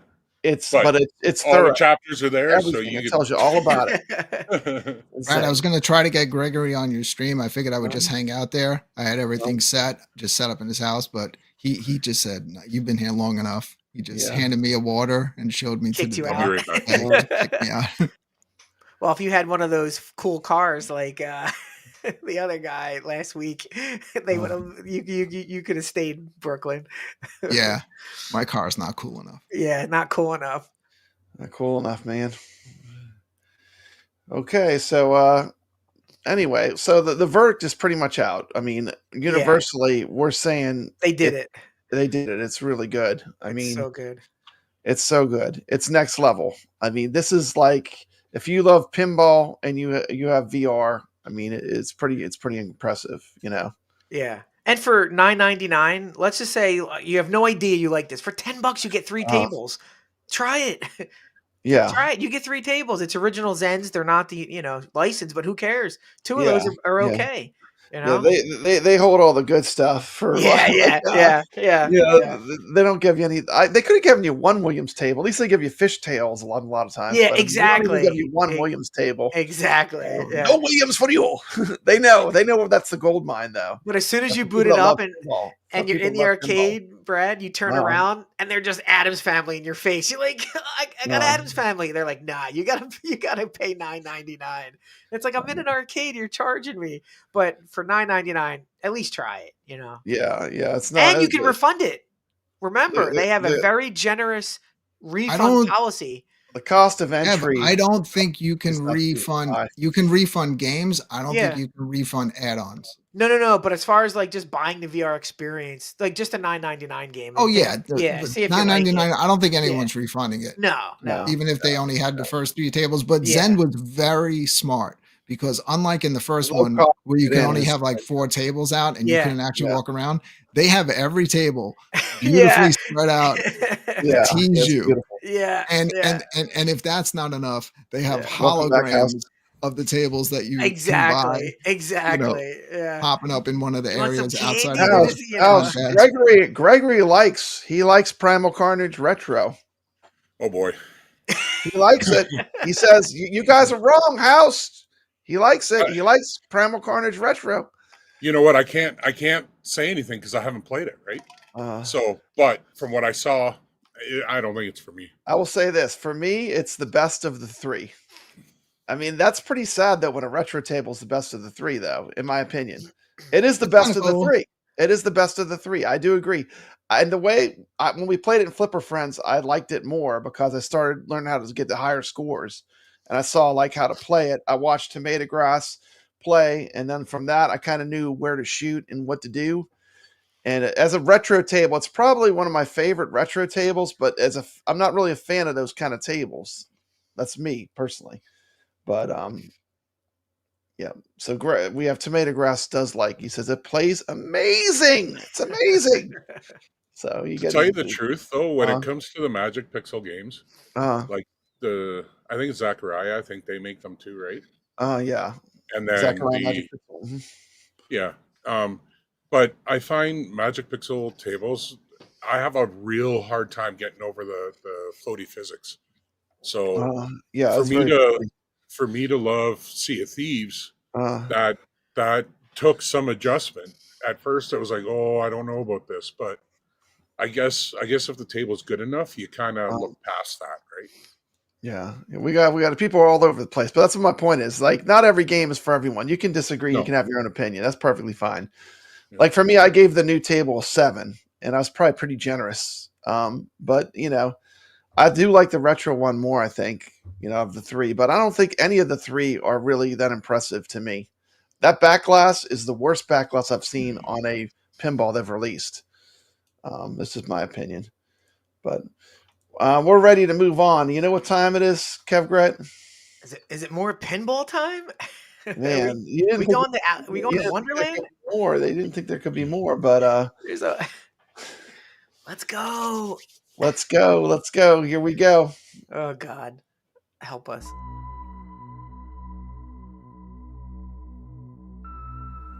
Alice Goes to Wonderland is a pinball machine currently being kickstarted by Wonderland Amusements. Wonderland Amusements is founded by some of the people that originally created the designs for Arcade 1-Up cabinets.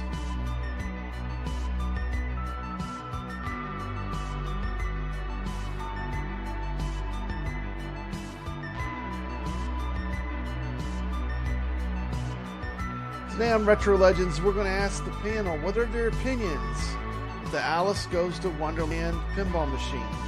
Started with a low Kickstarter price of $800, has tiny 22mm balls.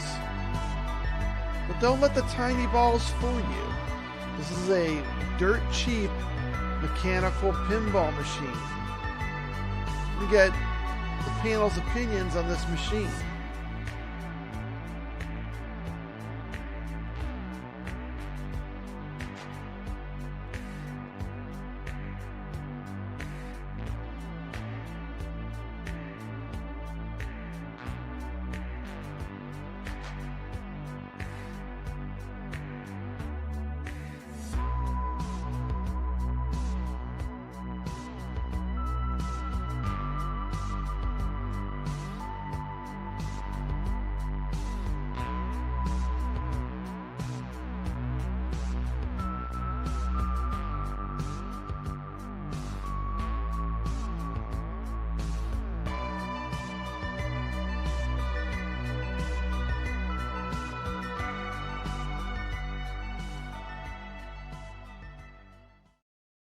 Make it stop.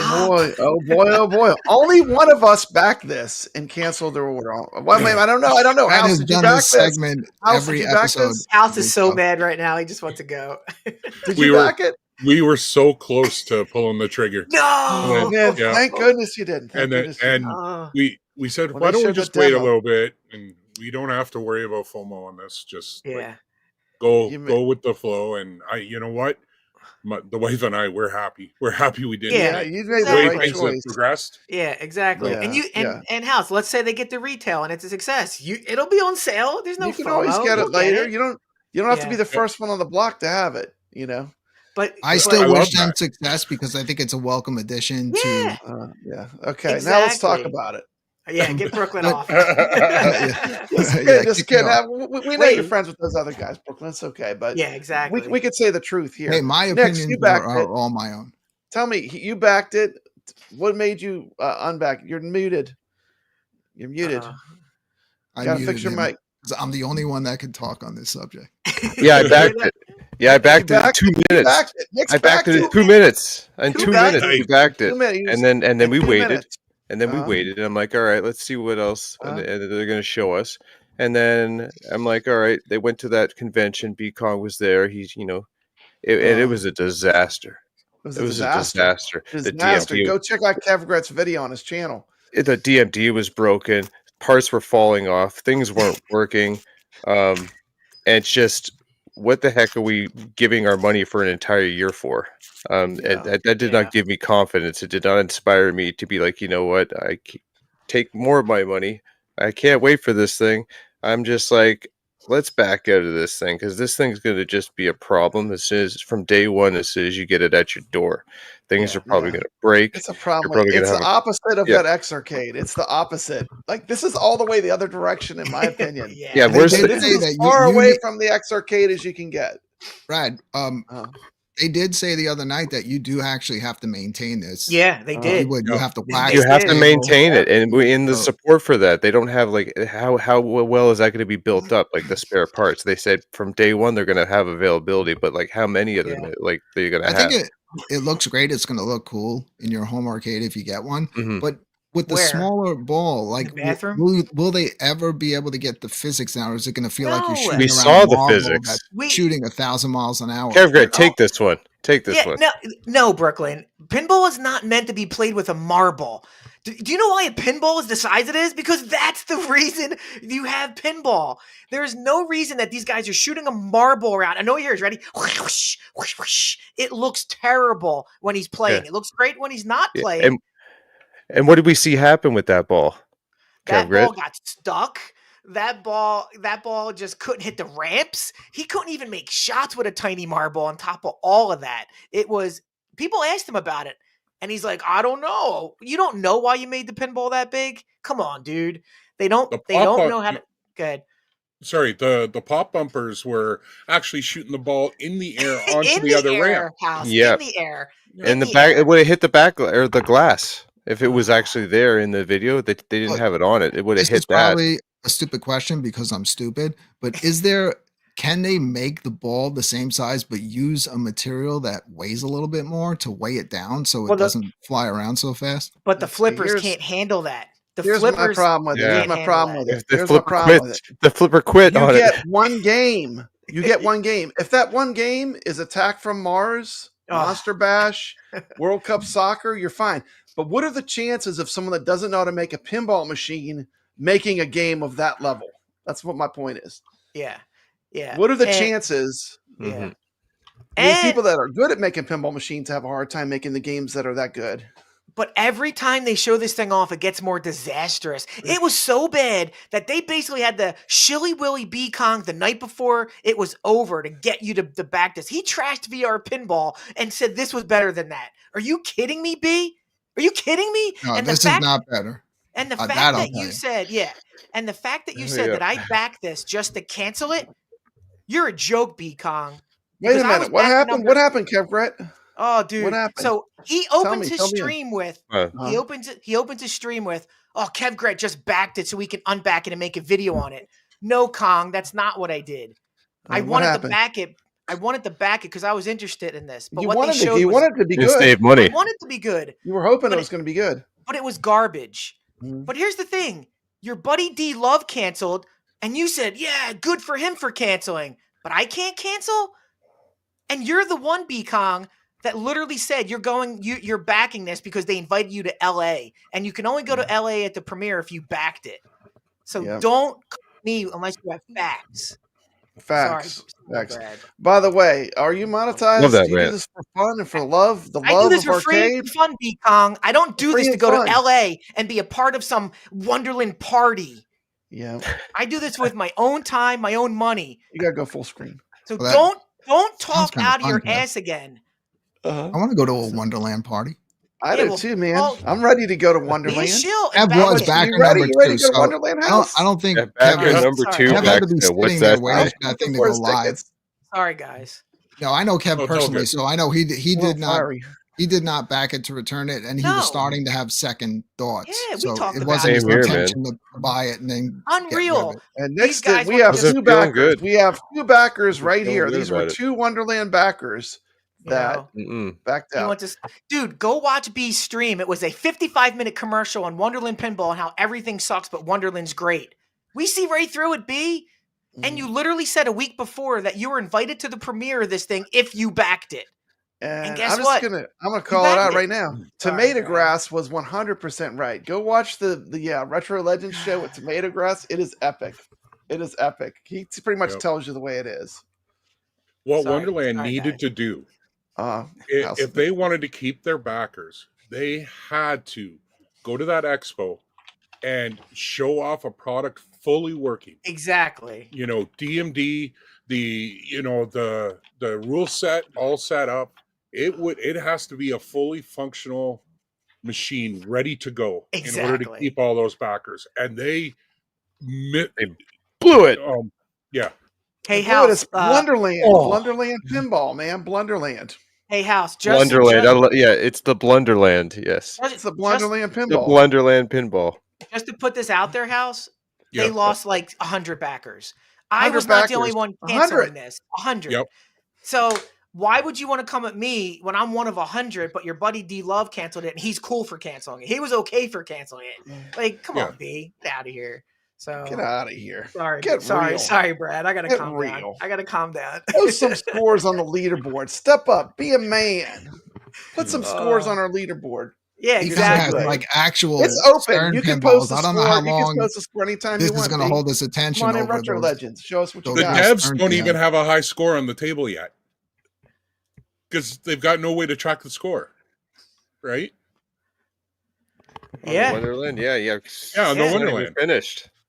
Well, they did explain what happened with the DMD. There was a ribbon broke. That's that why shouldn't happen though. That should not happen. Even if that happens, they should have had a backup plan.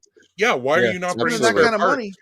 It's going to be bashed on for the whole weekend. Exactly. I know. I used to go out and do table. Parties that required equipment, and I would have like 5 backups just in case something happened. That I just like seamlessly. Well, think about it. How much money do they have in their pocket right now? Because it's closed, right? They've got what over $500,000 USD in their pocket right now.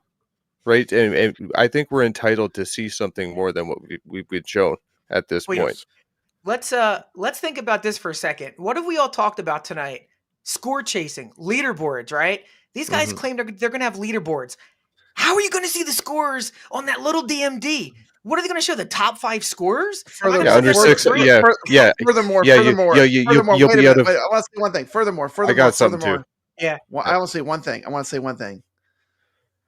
If you play Zen Pinball, you've got Addams Family, Indiana Jones, Star Trek: The Next Generation, World Cup Soccer, The Twilight Zone, and with them, you've got Alice Goes to Wonderland. A public domain license. And I want to go with the touch with the leaderboard. So like and like you're saying with the Zen there, Brad, like we have a vast player base. For the Zen with the meta, like the amount of headsets that are out in the wild, like people get that game, the Zen that's on PC and all the other platforms. What leaderboard you're going to be one out of under 600 people? Yeah, 400 people. Yay! Yeah, but how do you? But Nix, how do you track that score? Is there an app? That DMD? I'm not going to sit there for 3 hours. It's going to connect to Wi-Fi. It's going to connect to some server via Wi-Fi connection. No, but how can you see the scores on that tiny DMD? AtGames puts it on the plate glass because it's digital. So how are you going to see the top 50 scores? You're going to have to stand there while they scroll through? With the little D-pad, D-pad that they have on the coin door. Yes, that's what I'm saying. Like, it's going to be so bad. No one's going to care about leaderboards in 10 minutes because you're not going to be able to get to them and see them. And it would take 10 minutes to get to my score. Ray Latorre's coming in hot. He said if you showed this pinball machine to your girl, she's going to know you got small balls. You got tiny balls. Oh, that's a hard one. And I don't know if any of you picked up on this. Brad, when you played that video 5 minutes ago, somebody on this panel talked about this. It had black flippers with black garbage pinball field. You couldn't. It was black. Can't on see black. it. No contrast. You have to have contrast. The primal carnage. You're right. So you don't make it where the ball is going to go black or gray because you can't see. It's like a bad design choice. Yes, but it just goes to show you that they're newbies when it comes to this, right? They're newbies. Mm-hmm. So there's going to be lessons learned from this. I don't think it's if you backed it, enjoy the ride, guys. Whoever backed it, enjoy the ride. That's all I got to say. Yeah. I think the second one will be better. They'll work out all their issues once they get out. Everybody's playing it. I'm rooting for the fourth one. Cart before the horse there, Brooklyn. They got to come up with that first one first. I think it'll make it to market. Yeah, but is that an accomplishment if it's not right and there's inherent flaws in it that we don't know about? When it all comes down to it, Kev, Walmart's going to sell it for $100 on clearance. I think it could look cool as hell if you have it in your house. If the actual game isn't fun, that's what I'm saying. The game's going to have to be fun, regardless. People are going to get bored of it pretty quick. It's not like you could just say, "Okay, I've had enough of this already. I'll just switch over to another game." Okay, but we are in a world today where Brad just said it, House just said it. You could go up to your AtGames, one of 100 tables. You could go play VR. I got 20,000 coin ops. Alice in Wonderland is not going to keep anyone's attention. I've got 218. I've got 218 pinball games on this AtGames 4KP beside me, and then I can play in virtual reality some of the greatest pinball games ever made. So I mean, like, what more do I need at this point? Yeah, and do you know why people have real Stearns in their house? Because it can take years to master some of those tables. Yes. You can literally look down at Alice in Wonderland and see the rules. It's like ramp. That is not going to keep your attention for more than, especially you absolute demons of pinball on this stream, minus Brooklyn. It will not keep your attention. Sorry, Brooklyn. Way to hurt my feelings, Kev. You should have seen me playing Dungeons and Dragons today. Oh, man, was Gregory laughing? Yeah, and they did have. Greg was still new at it too, but quicker than me. Now you know we love to spin it positive over here on Retro Legends. Sorry, I don't think it happened. It actually is related to this. Your good friend the Rexer Show put out a video today. Okay, and here's the thing. Another YouTuber did the video on the subject. They spent like an hour and a half talking about it. He did the same thing in 4 minutes. So I'm going to show a 4-minute video. This is from your buddy, the Rexer Show. And this will fill us in. Then we're going to talk about tariffs real quick. But we're going to watch. Go subscribe to the Rexer Show if you're not subscribed. We talking about tariffs? We're talking about tariffs here. But I'm going to show this. Not an hour and a half talking about tariffs. 4 minutes. In 4 minutes. In 4 minutes, he gets to the meat of the matter. All right. Okay, April 2nd.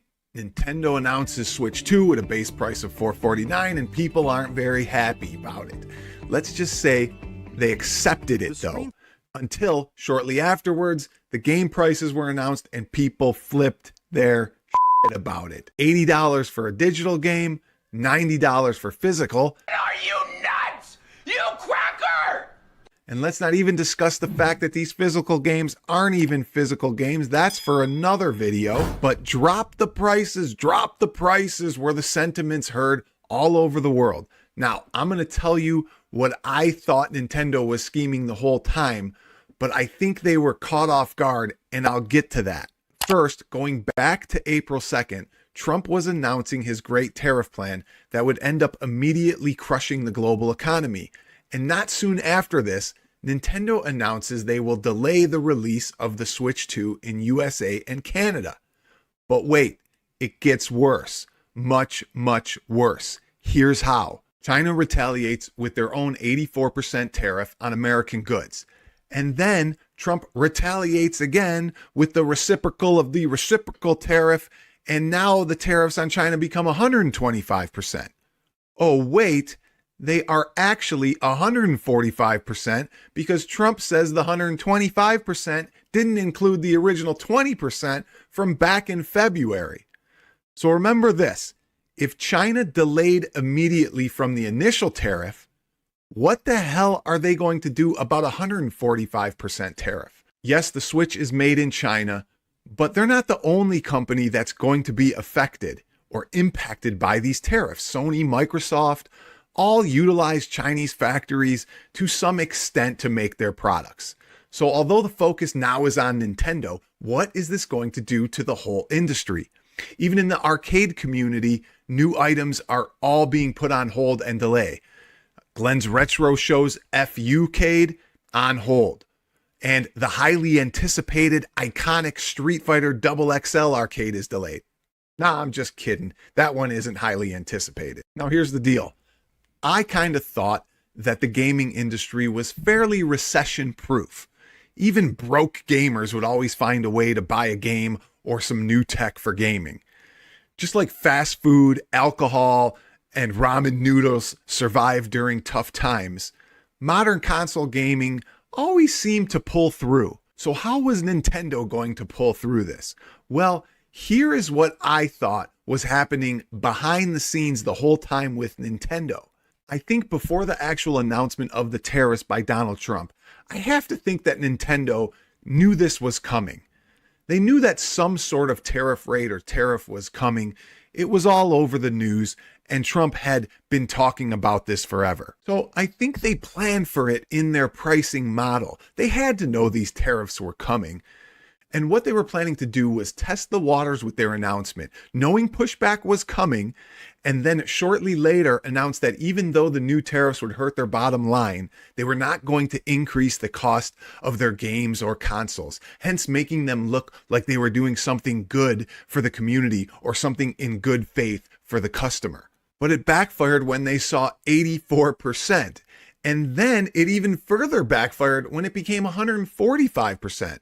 Regardless of what is happening with Nintendo, the gaming industry is going to take a huge hit.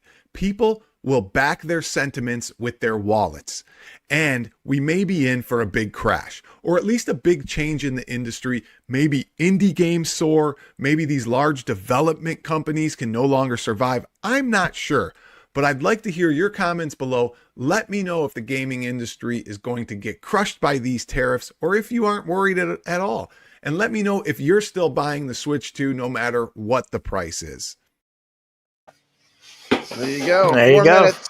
That was that an hour and a half, Kev Gret? Well, it definitely was not an hour and a half because Rexha doesn't care about super chats and wasting your time.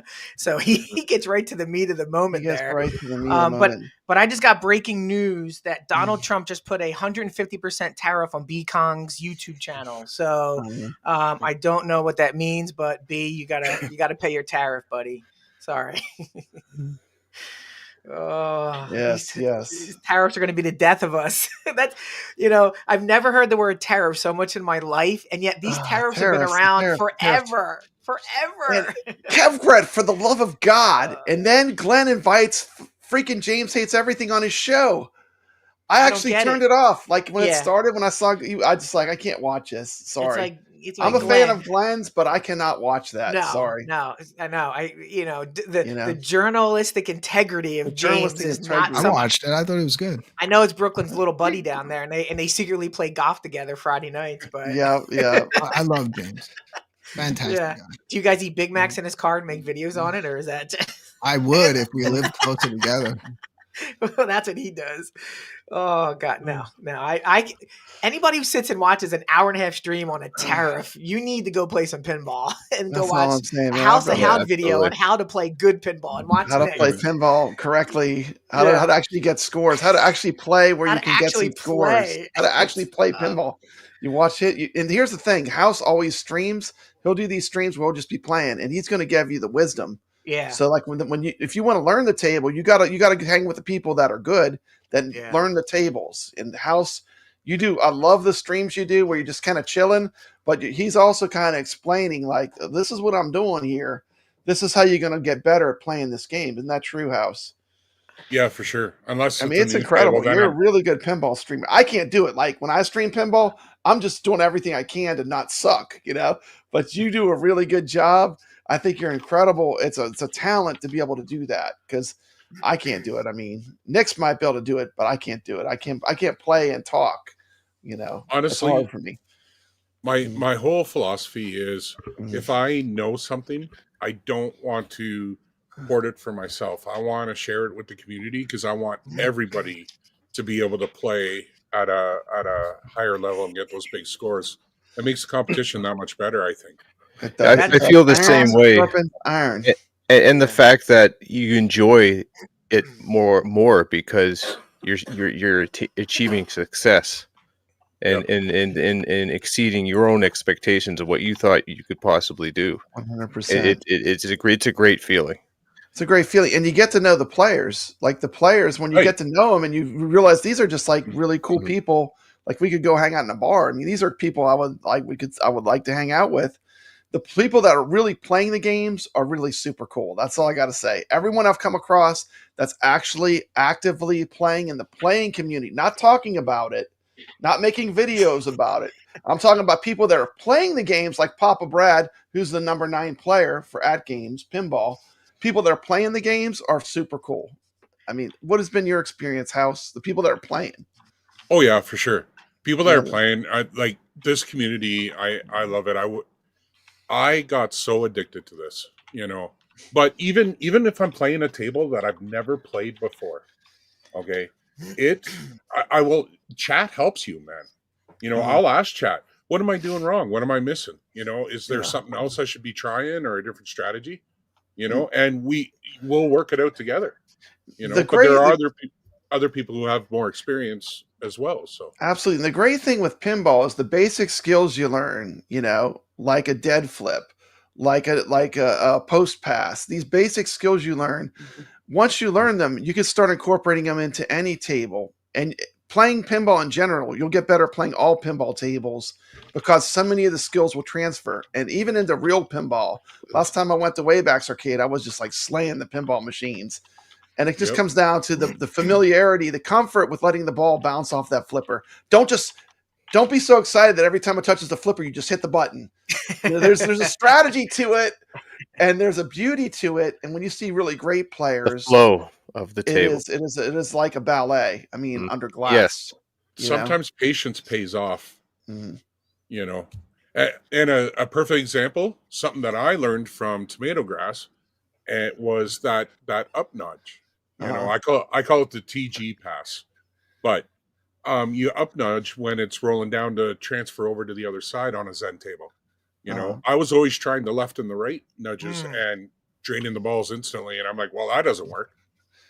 But you just get better when you watch everybody else.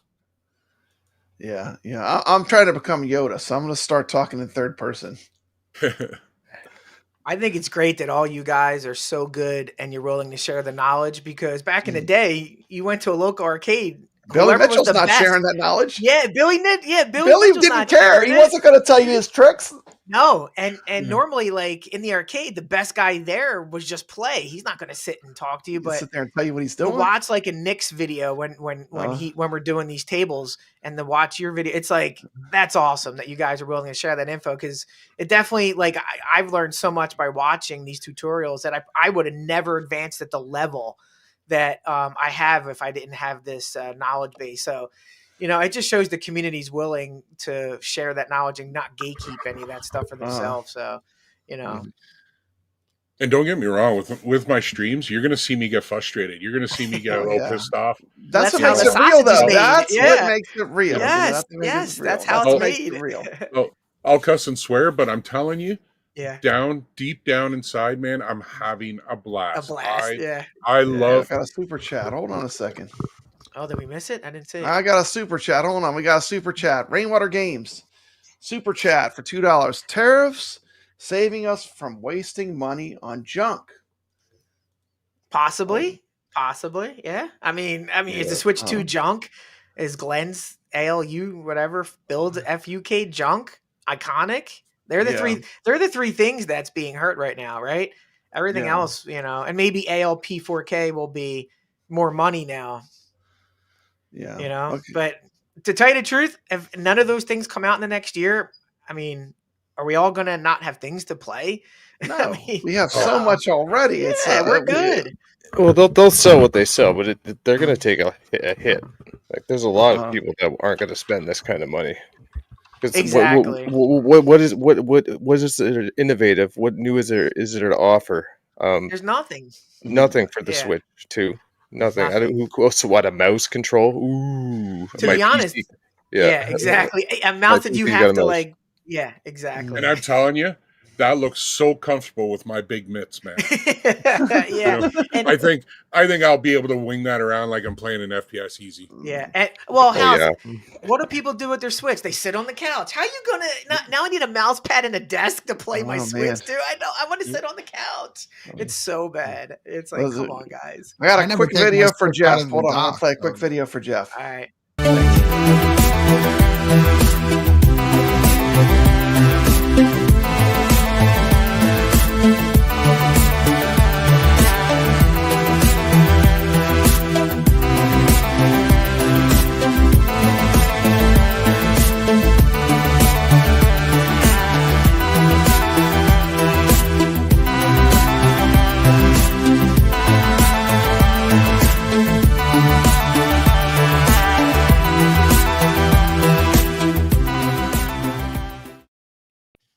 Okay, now let's talk about the Switch. Okay, y'all were getting revved up. Nix, tell me about the Switch.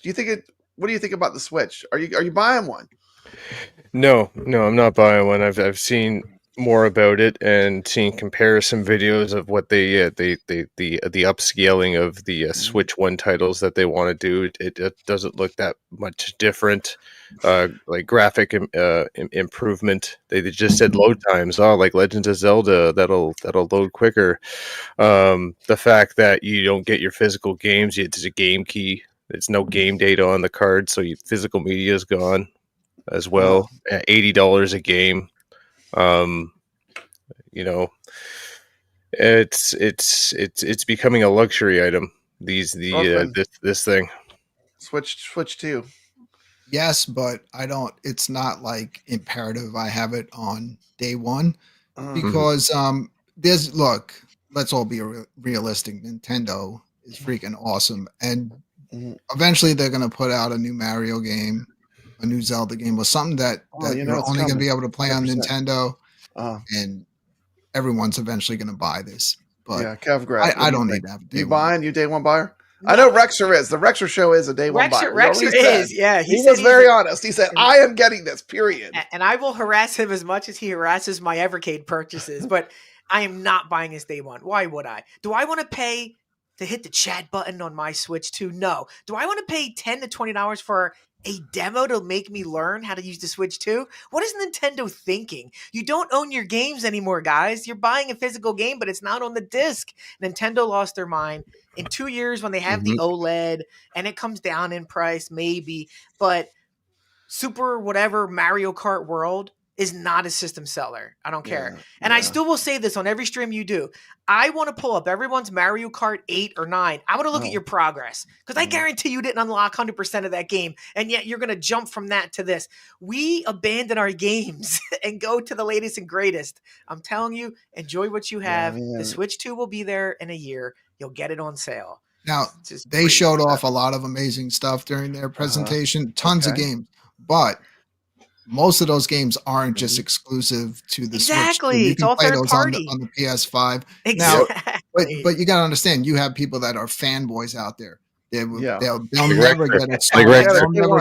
Doesn't matter. They'll never get an Xbox. I'm a Nintendo fanboy. So for them, it makes sense. Now they can play all these. GeForce, Rexer. I mean, look, they're putting out the Harry Potter game that's been out for what? 3 years now at this point? Yeah, exactly. Right. But it's new for people that are I just play Nintendo. I don't care about the other consoles. So there's not enough like Nintendo stuff yet besides the new Mario Kart. Yeah. I'm just going to put it out there. I mean, I am a retro gamer. I love pinball. I love classic arcade games. I have so many retro games that I could be playing right now in arcade games that for me, that's kind of what I'll enjoy playing. But I don't have any. I mean, I understand why people love Mario and they love Nintendo, but I feel like that's what I really enjoy. Like, I know what I like. I know myself, I know the games that I love, and I love 80s arcade games, and I love pinball. So for me, that's predominantly what I want to play. And the best thing is, guess what? I've got them all. I don't need to buy anything to get them anymore. I have them multiple ways. And Brad, it's not $450 to buy this. It's more like $650, $700. If you want the Pro controller, you want $90 physicals, you got to buy all the launch games, taxes. It's not $450. It's $500 for the Mario Kart, right? So so there's $5. So it's not like, when the Switch came out, it was $300. That's not like life changing. When you get to the $500 to the $600, that's planning. And in this economy, it's a little more thinking that goes into it. It's not an impulse purchase, in my opinion. Now, if you have kids like Brooklyn and Rexer, maybe it's different. But for us adults, with everything we have, we can chill. Like, I'm not FOMO'd by Nintendo like I was growing up. Rainwater Games making fun of my $360 controller that can play almost any game, and yet he is saying he's a day one backer of the Switch 2. Steps for a good point. That new Donkey Kong game does look great. It looks great. All he was doing was this for 20 minutes in the demo. That looked fun to you? He's just banging on. Come on. When you just got off playing Astrobot, it's going to take a lot for platformers to top that. Exactly. That's my point. I just feel like Nintendo they're still 3 years behind what technology. The Steam Deck is still beating the Switch, and the Steam Deck is, I think, 4 years old this year. So it's like, if you're gonna put 4-year-old tech out at $150 more than what you did with the Switch, and the Switch still has meat on it, by the way. The Switch is still a great device. So I just don't see the need for it in this market. I really don't. Nintendo, they always are a generation behind on everything they release, but for some reason, they know how to really squeeze a lot out of those. Like when you see especially on their, bring in the heat, Steph. Bring in the franchises. Like Doom Eternal running on Switch. Like that please don't compare Golden Tee to Nintendo Switch. Please, I'm going to rage again. Hey, comparing the Switch to from there, spending $2,000 on AtGames Pinball or on Golden Tee or on VR or whatever. I spent $3,800 on my Golden Tee and $1,300 on my Silver Strike. And if there was a fire and my wife was trapped in a burning building, I would pick the Golden Tee up on my back and run out of my house. That's how much I love my Golden Tee, Steps. My wife has legs. I love it so much. I say, "See, honey, get out the window. I got my Golden Tee on my back." And she Golden Tee. She would say, "I love you. Get it out the door. Come back for me later. Don't mess with my Golden Tee or my Silver Strike. I'll come for you, Steps." There you go, man. Don't mess with my AtGames 4K Pinball. Yeah, man. you'll put that on your back. I love that machine, man. How about you? House? Yep, 4K all the way. I'll say that. But I'm not buying the Nintendo 2 Switch. What's your favorite machine you have, Brooklyn? My favorite would probably be the 4KP. What's your favorite machine you own? That you own physically right now that you could put your hands on? Your favorite arcade machine? Oh, my favorite arcade machine is still my iArcade. iArcade, okay. But I'm really loving the Alpha. Yeah, Kev Brett. I have to go with the ALU, Brad, just because you see, it's all in one, right? I have my guns attached to the side. This thing is an all-in-one, and I paid $300 for this. It's insane, absolutely insane. I say my ALU, and then iArcade HD for the pinball, but. ALU would be my first thing that I wouldn't get rid of. It's too modded. It's got the bit plays LCD. Everything. Yeah. All the golden age arcades you got. I mean, you got them all. What do you want? You want to play Robotron? Just go behind you and play. You got the bit LCD. Once you get that bit LCD, is incredible. By the way, it's over after that. That is a game changer. That's why, on their next one, that's why they're so adamant about putting it on there, because it's such a improvement over the basic machine when you have that marquee that matches the game. Agreed. It's really worth it. It's really great. So I didn't ask Nick's. What's your favorite machine? Now Nick's had he liquidated a bunch. Oh yeah, he downsized. I had a purge too. I got rid of about 9 machines. I feel went up. It's been lifted off my shoulders. Absolutely. I would say my iArcade with the Viper board installed. The Viper board, Glenn's Viper board. Yeah, so you're doing iArcade, but it's a totally different system you're using. Yep. So I do enjoy that. That's my go-to, and then You know what? Now that the pinball is on the VR like that, I'm leaning that because and I'm not gonna say my ALUHD or ALPHD. No, it's pinball. I think it's gonna be go-to as VR now. Honestly, I really enjoy it. It's so realistic. Yeah, like that. That's like the next best thing. The VR pinball for you is what you feel like the coolest new thing is. I can't believe how what this game has done. Like it's like I think about this game when I'm not playing it. Like games like you're probably seeing soccer balls in your sleep getting the 5 billion he's kicking them in and Star Trek friggin' Romulans and all this other all the other tables, the thing crawling around his hand.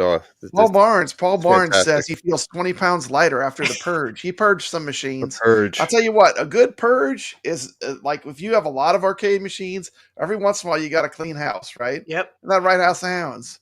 He probably has all those machines. Have you ever sold any arcade machines? Oh, you haven't sold yet. He's got them all. But I don't have many. Like I'm picky on what I buy. They have to mean something to me. Like I'm not an arcade 1-up fan by any means, but the only reason why I have these is because these machines meant something to me as a kid. So the only other one that's on my list is Star Wars. Yeah, that's the only other one I would buy. That is a great machine. I have a Star Wars. Yeah, I got that. That's one of the ones I kept. That was a unicorn. That was one of the ones that was really good. Well, you could sell it to me, Brad. Well, mine's not for sale. Yeah, winner takes all. House, play them. Yeah. No, I won't take that. Hey, I know what I'm in over my head. That's funny. So anyway, we were talking about competition, and the thing about competition is when we're talking about competition, iron sharpens iron.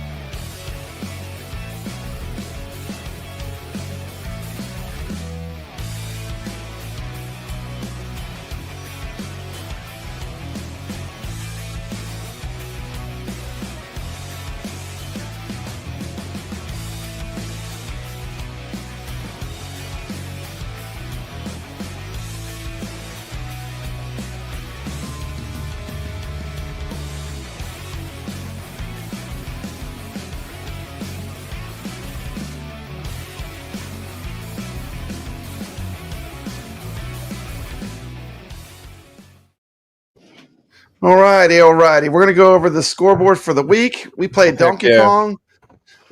We had no one was able to beat the Rexer Show was in number 1. DKOG 7-3. Papa Brad got over 100,000, 136,700. We had Nick's Reviews played. Shalada Love, YO. We had House of Hounds. Congratulations. You played a bunch of games. House of Hounds played Donkey Kong. You played all the pinballs, I think. T. McCloskey, Steps Gaming, and Mikey Yoon with a live stream. You should send me some pictures from an arcade. Then we played the pinball machine. We played, for pinball, what is that? Medieval Madness. Yes. What's it cut off? Okay, and then we played Black Hole. And so I'm going to do a quick drawing. Let me make myself full screen so you can see I'm not cheating. Let me take this off the screen. Okay, there we go. Hold on. I'm not cheating, okay? Yeah. I'll just leave that up, okay? I'm going to put all these in there and I'm going to pull one out. No, you're going to see your name go into a cup. I'm going to pick someone randomly. These are all people that played this week. I'm just a shout out. I'm going to give you a quick shout out. And we're going to go quick. The Rexer Show. You can see it going right in there. The cup is clear, Brad. I know. It's awesome. You can see their names. DKOG 7-3. We got Nick's Reviews. Doesn't matter what score you got. You can enter scores on the Retro Legends leaderboards. Chalada Love. YO.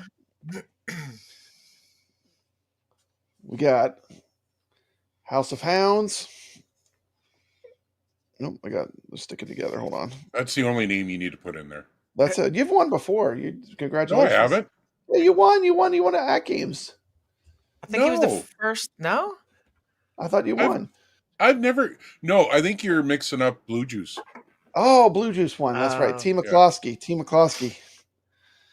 I must have. That's right. That's right. Well, I hope you win because it could go to anyone. Hold on. We got Mikey Yoon, of course. Mikey. By the way, Mikey Yoon is the internet's. He has over 3,000 views on my channel.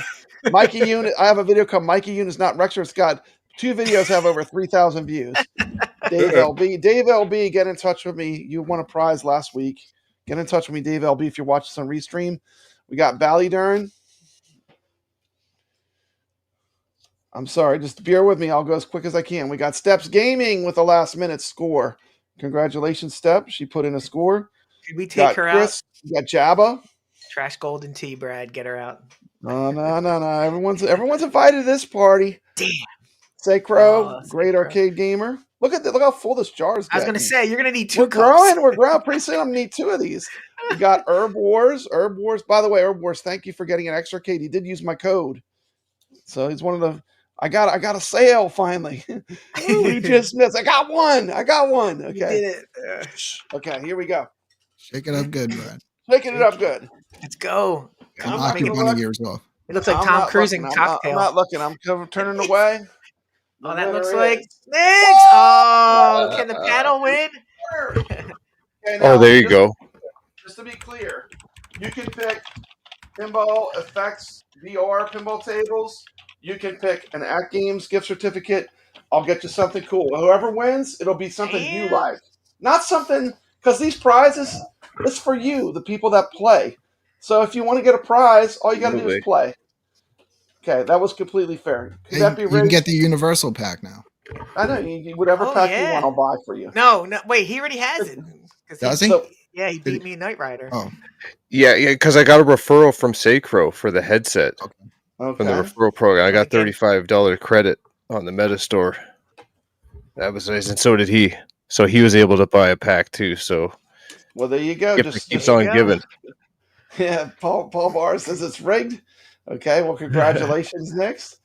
And the good thing is we change games every week. Every week. And that's one of the cool things. We change the games every week. This week's games, we're going to switch games. So hold on one second. I got something I wanted to pull up. One more thing I want to say about the tariffs. We do know that the Glenn's FU arcade is being put on hold. Yes. There was this message here from Glenn's Retro Show that he's going to put it on hold because of the tariffs. So what do y'all think about that? What do you think, Kev Gret? It's probably the right thing to do right now. You know, Glenn's smart. It's his life's dream. This FU is a culmination of everything he's put together, from the Builder Cave to the Viper. It's been about having it for a fair price too. I mean, you got to respect that. Yeah, exactly. And well, that's just it. Yeah, and like we talk about, we're okay. You know, we're not gonna. We're not gonna die. You got a million ways to play games. When this comes out, it'll be perfect and at the price Glenn wants it to be at. So I'm saying I might buy this. But I'm definitely not buying this. I'm not buying that. I might buy this, but I will not buy this. House, where's its eyes? Where's the eyes? That thing looks like it was sculpted out of Play-Doh. Come on. Exactly. It looks like in the summer heat and it's melting. Not ready for prime time. Not ready. It's not ready. Okay. It's a bad look. I can look at that all year long, Brad, when you it's a thing of beauty. It comes to that time that all great home arcade shows, there's only one thing that people want. You got to give the people what they want.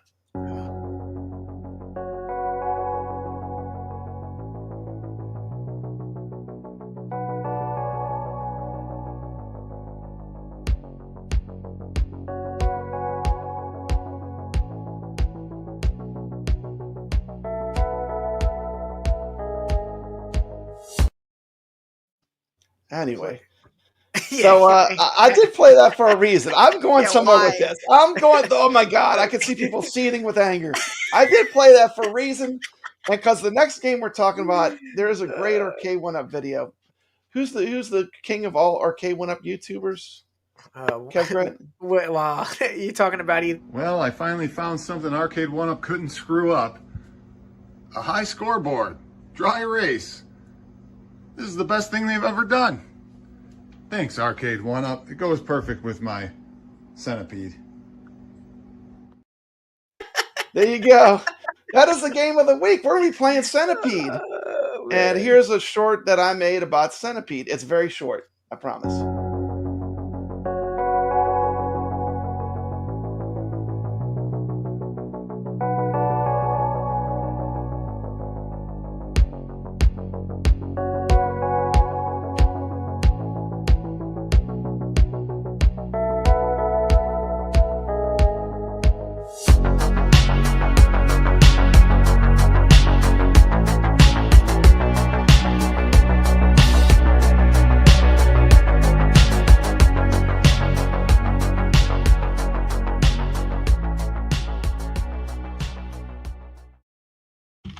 So anyway, the arcade game we're going to be playing this week is Centipede. What are y'all's opinion of Centipede?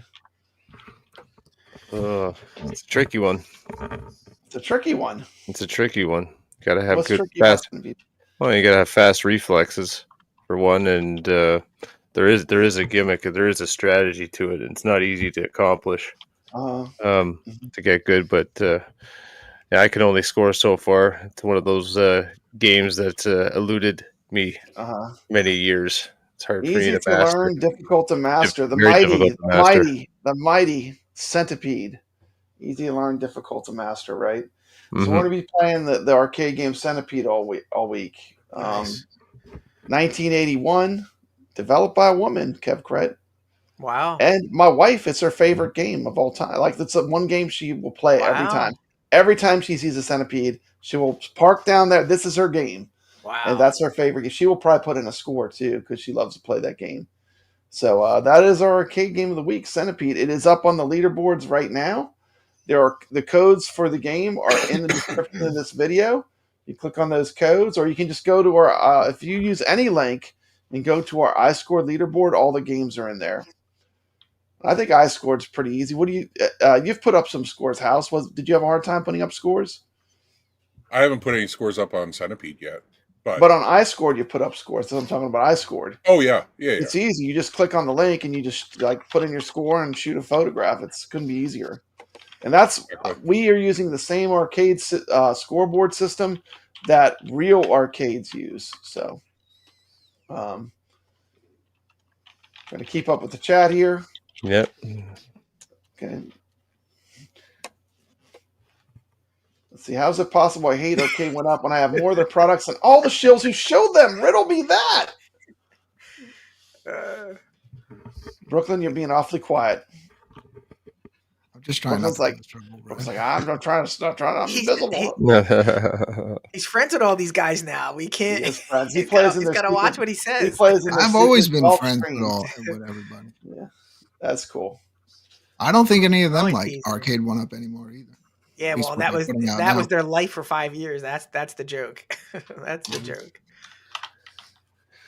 So the next thing we're going to talk about is our pinball machines that we're going to be playing this week. And the first one I want House to introduce. Tell me a little bit about, you're going to be playing on Sunday in a championship match against Shalala Love. Tell me a little bit about Williams World Cup Soccer.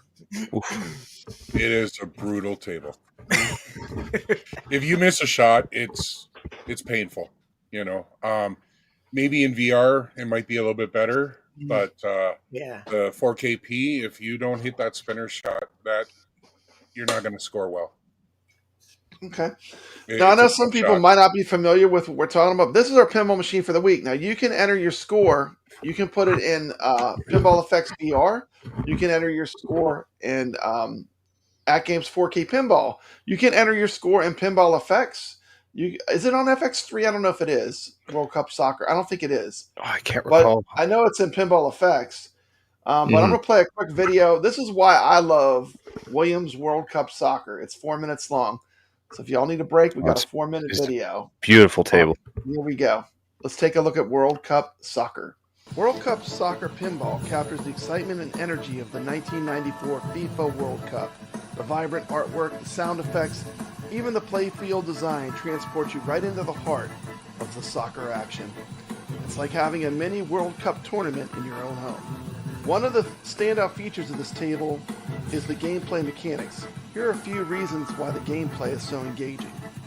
First and foremost, the goalie and striker mechanism in the center of the playfield is not just for show. It's a fun and challenging feature where you aim to shoot the ball past the goalie to score goals. It adds a layer of strategy and excitement that keeps you coming back for more. Multi-Ball Madness. This game offers multiple multi-ball modes, including the exhilarating Final Draw multi-ball. Multi-ball modes are a staple for high-scoring opportunities to add a thrilling and chaotic element to the gameplay on a pinball machine. The game has diverse modes and objectives, from advancing through cities to reaching the World Cup final. The game is packed with varied modes that keep gameplay fresh and exciting. Each mode represents new challenges and rewards, ensuring you'll never get bored. Of course, this game is also one of the games that you can play on Pinball FX VR, which is an absolutely incredible experience. So come play on the Retro Legends leaderboards. Get a score. Even in VR, you can post it right on our leaderboards. Just upload the photograph. iScored links are in the description of this video. Looks good in VR, you have to admit. And let's not forget the nostalgia factor. For those that remember the 1994 World Cup, this pinball table is a delightful trip down memory lane. A piece of history that combines the joy of soccer with the timeless fun of pinball. Cup 94. Now let's talk about the audios and visuals. Sound effects, music, and voiceovers are top-notch. Enhance the immersive experience, making you feel like you're in a stadium filled with cheering fans. The bright, colorful playfield is not only visually appealing, but also clearly laid out, helping you easily identify your targets and objectives. The artwork on this table is fantastic, capturing the excitement and spirit of soccer. The dynamic light show adds to the spectacle, especially during multi-ball and World Cup final modes. It's a feast for the eyes and really draws you to the game. Finally, let's not forget the nostalgia factor. Those who remember the 1994 World Cup, this table is a delightful trip down memory lane. It's a piece of history that combines the joy of soccer with the timeless fun of pinball. The playfield is packed with features, so let's break it down to the key elements. The skill shot. When you plunge the ball, aim for the skill shot target. Hitting it scores points and can give you a nice head start. The main toy on the playfield is the goalie and the striker mechanism. Your goal here is to shoot the ball past the goalie and score a goal. Each goal advances you closer to the World Cup final. Ramps and orbits. There are ramps on the left and the right. Completing ramp shots helps you build up your bonus multipliers and advance through the game modes. Let's dive into the modes. Williams World Cup Soccer has several exciting modes to keep you on your toes. World Cup Final. To reach the World Cup Final, you'll need to score goals and complete other objectives like advancing through all of the cities. Once you're there, your goal is to score as many goals as possible within a limited time. The game has many multi-ball modes. There are multiple ways to start multi-ball, including the striker's hideout. During multi-ball, keep the balls in play to maximize your scoring activities. Hitting specific targets will light the lock. Locking balls is essential for scoring multi-ball modes. TV modes. By hitting the TV scoop, you can start various TV modes. Each mode has unique objectives, like extra ball opportunities and scoring challenges. Strategy is a key in World Cup Soccer. Focus on advancing through cities, scoring goals, and triggering multi-ball for high-scoring rounds. And there you have it, the rules and features of Williams World Cup Soccer Pinball. It's a game that combines the fast-paced action of soccer with the excitement of pinball.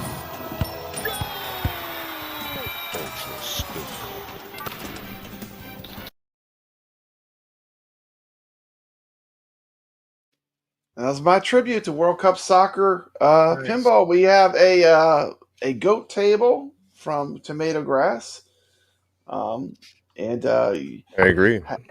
It's gonna be fun. It's gonna be fun watching House square off with Charlotta Love on Sunday. Do you feel like you're ready, House? I don't. You feel ready? You feel ready? Is the champ ready? I mean, he is the champion of season one. Is he ready? I got some tips. Ready? I got some tips for this table. Huh? Yeah. You feel ready? I'll make a tutorial video on that. Make a tutorial video. You're the #1 player in the VR element. So the game has so many scoring opportunities. It's insane. And multi-ball is the key, is what you want to get on, but it's so much more.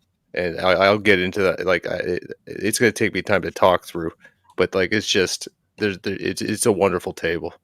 What you should do is stream it, like take a recording of it, and then do a voiceover. So that you can really describe what you're doing.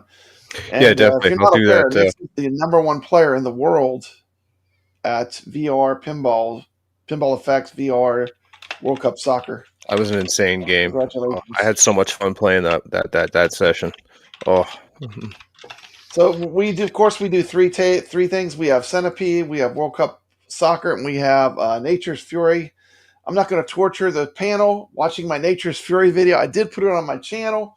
It is one of my favorite Magic Pixel tables. So check out my video that I made on Natures Fury. Also in the videos, I put the QR code real big so it's easy to scan with your phone. It's like if you're watching this, you can just scan that QR code with your phone and put a score that way. So all those scores for Retro Legends show will be on iScored.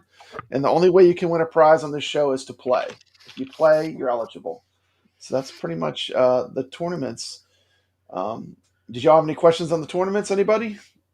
No, I'm excited to start playing, trying to get at least 10th with all you guys play. I think 10th is the first. It's like, I'm happy, this whole Harlem Arcade community, we at least have a classroom full of players that are willing to step up and show that they play games. Man, it doesn't seem like a big ask, but we at least have a classroom full of players. At least, you put all these people in one, it would be like a full classroom of people playing.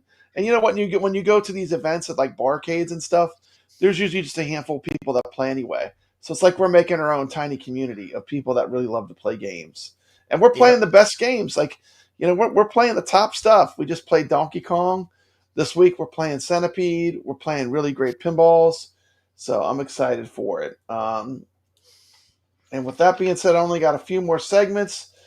You know what time it is. It's Jeff Rainwater's favorite time. What am I going to show? It's Rainwater's favorite. Game of the week? Close your eyes. Close your eyes. Baby. Close your eyes. Here we go. It is time for...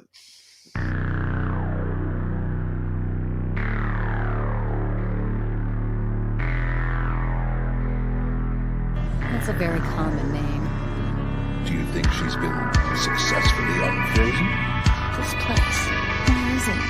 Where am I? Who are you? You were involved. For everything, really. Everything except my own life. She's got someone screwing up and getting in trouble. First rule of combat. Shoot them before they shoot you.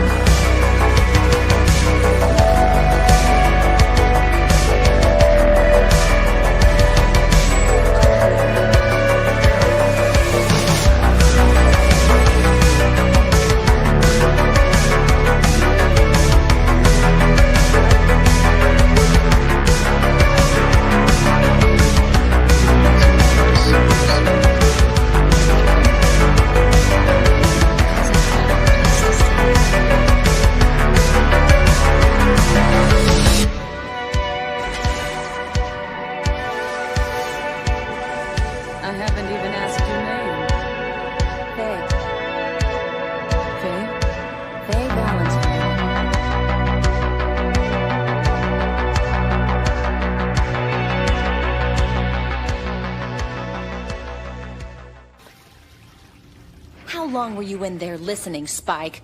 Too long. Your story needs editing. Babe of the week, Brooklyn Menace. Super Friends used to be my favorite cartoon until 30 seconds ago. Yeah, that's what I'm saying. That, of course, was the legendary Cowboy Bebop, Faye Valentine. I decided to mix it up. After picking, let's look at the girls I picked. I mean, I picked, Pamela Anderson.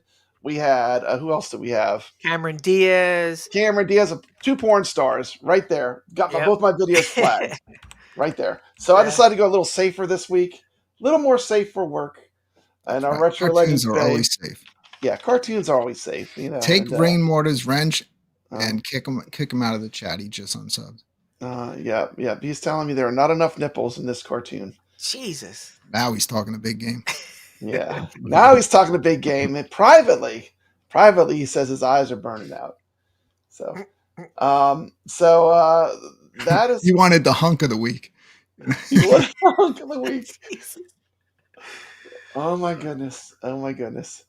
So, we'll just end it with what does everyone have going on? Make sure I got all. I think I got all the segments. Baby, yes. Mm-hmm. We covered the games. World Cup Soccer. Watch the Magic Pixel Nature's Fury video on my channel. It has the code too. If you're a contest winner, you don't need to do that. But if you did win, you need to get in touch with me. There's my email. We're not going to talk about Iconic Arcade because there's nothing to talk about. Is there anything to talk about with the Iconic Arcade? Nope. There's nothing to talk about. I might want to delete that little video. Yeah, okay. Of course, thank you to all the subscribers and friends of Papa Brad's Gaming. And let's just go around the channel. What you got going on? Brooklyn Menace? Bunch of VR, VR. Yes. Unfortunately, not on the Meta 3 because I messed up my contact lenses. So until I get new ones, I refuse to play the Meta 3 with the glasses on because I'm going to scratch up the. No prescription lenses, Brooklyn? No, I never got those. But I can play on the PSVR too. Okay. A question from G4. What is the ETA on your reality sucks TV show? What is the ETA, Brooklyn? Right now we're looking at 2045 Christmas. You can put that at the same ETA as the return of the Friday Night Arcade. I want to quit YouTube every day. I have no idea what I want to do. The Friday Night Arcade show. I do whatever happens. Yeah. And once again, Brooklyn Menace has always been a great friend to me. We've been friends for a long time. He did the Friday Night Arcade show for years. I really love that show. This show is a little bit of a tribute to the Friday Night Arcade show. And I want to thank you for all your years of service for the community, Brooklyn.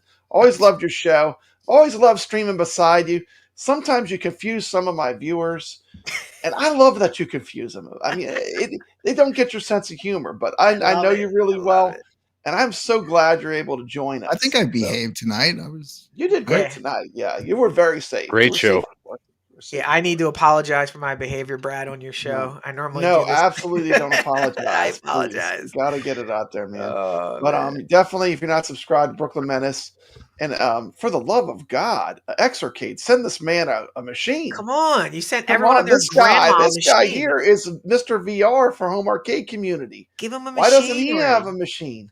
That's right. KevGret has a machine. I have a machine, but we paid for ours. Yeah, we paid for. I'm not the KevGret channel. This isn't for free and fun. This isn't for free and for fun. I mean, this guy just does everything for free and fun.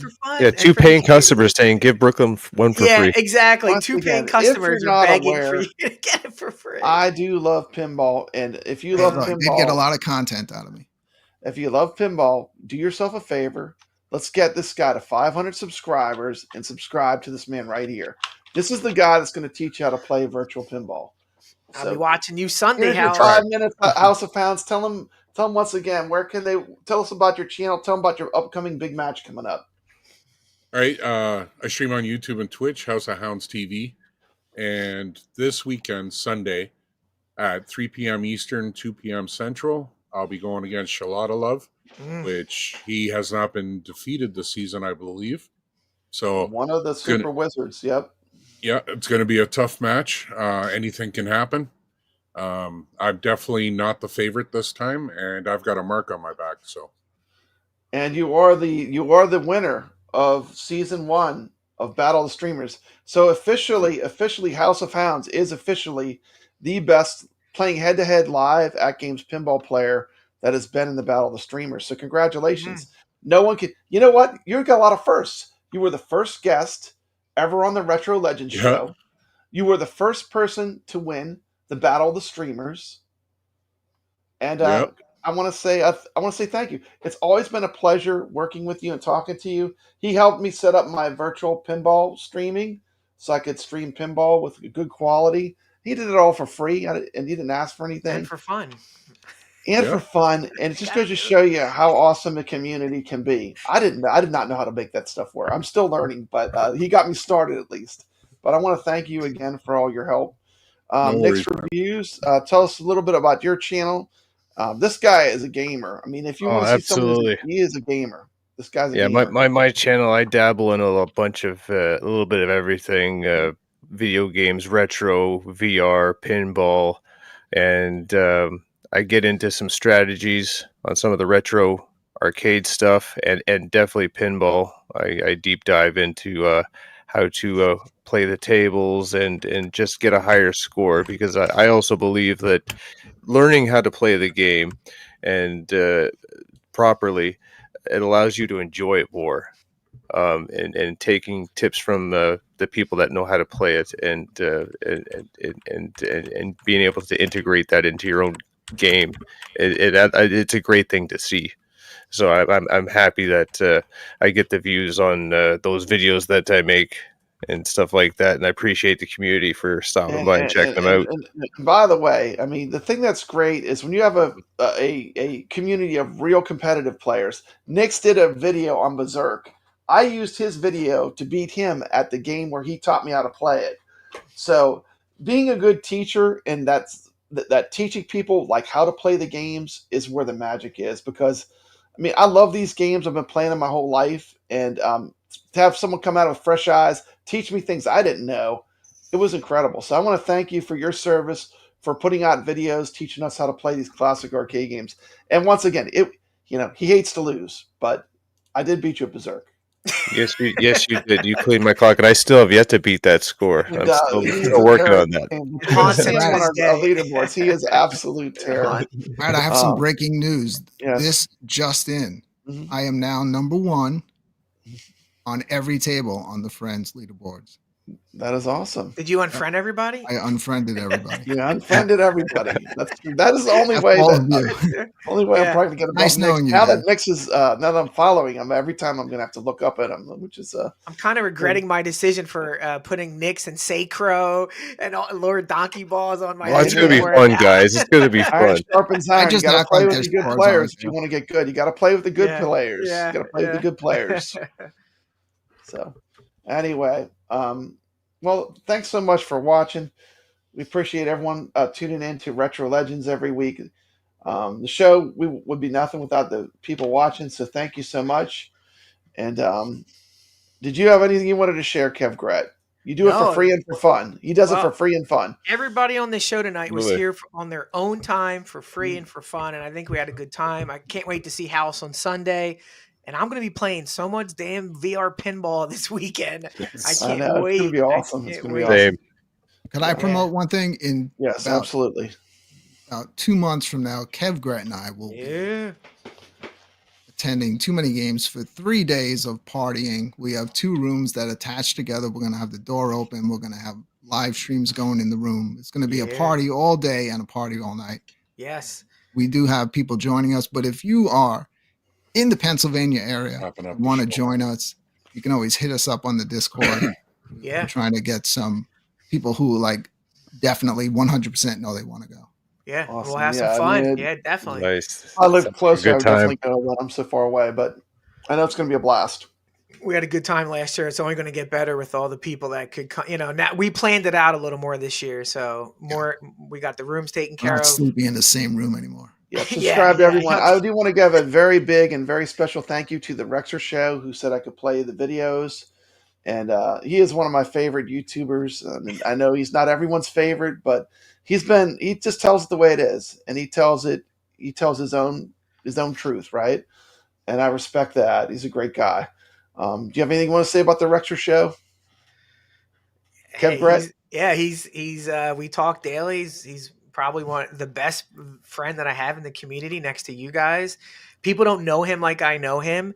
And he's definitely a family man, a stand-up man. He's talk about an assassin at video games.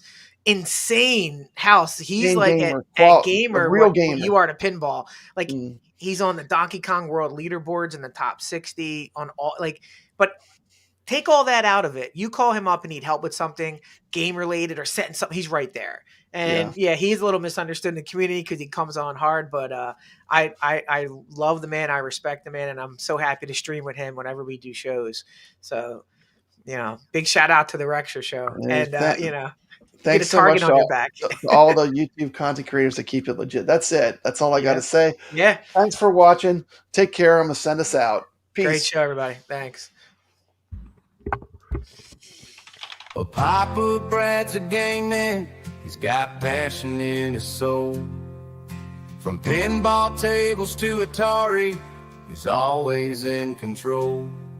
He's a master of retro game and the old school style's his thing. With every flick of the joystick, you can hear the twang ting. Stay legit, Papa Brad, keep the high school living. From the classic arcades to the AtGames pinball board, with the Atari 2600, your love for games will never quit. Stay true yourself, Papa Brad, and always stay legit. He's a lover of the classics, the sound of pixelated beats. Late nights at the arcade with every game defeat. But he'll keep on pushing till he's reached that final stage. Papa Brad's the gaming legend, his passion never fades.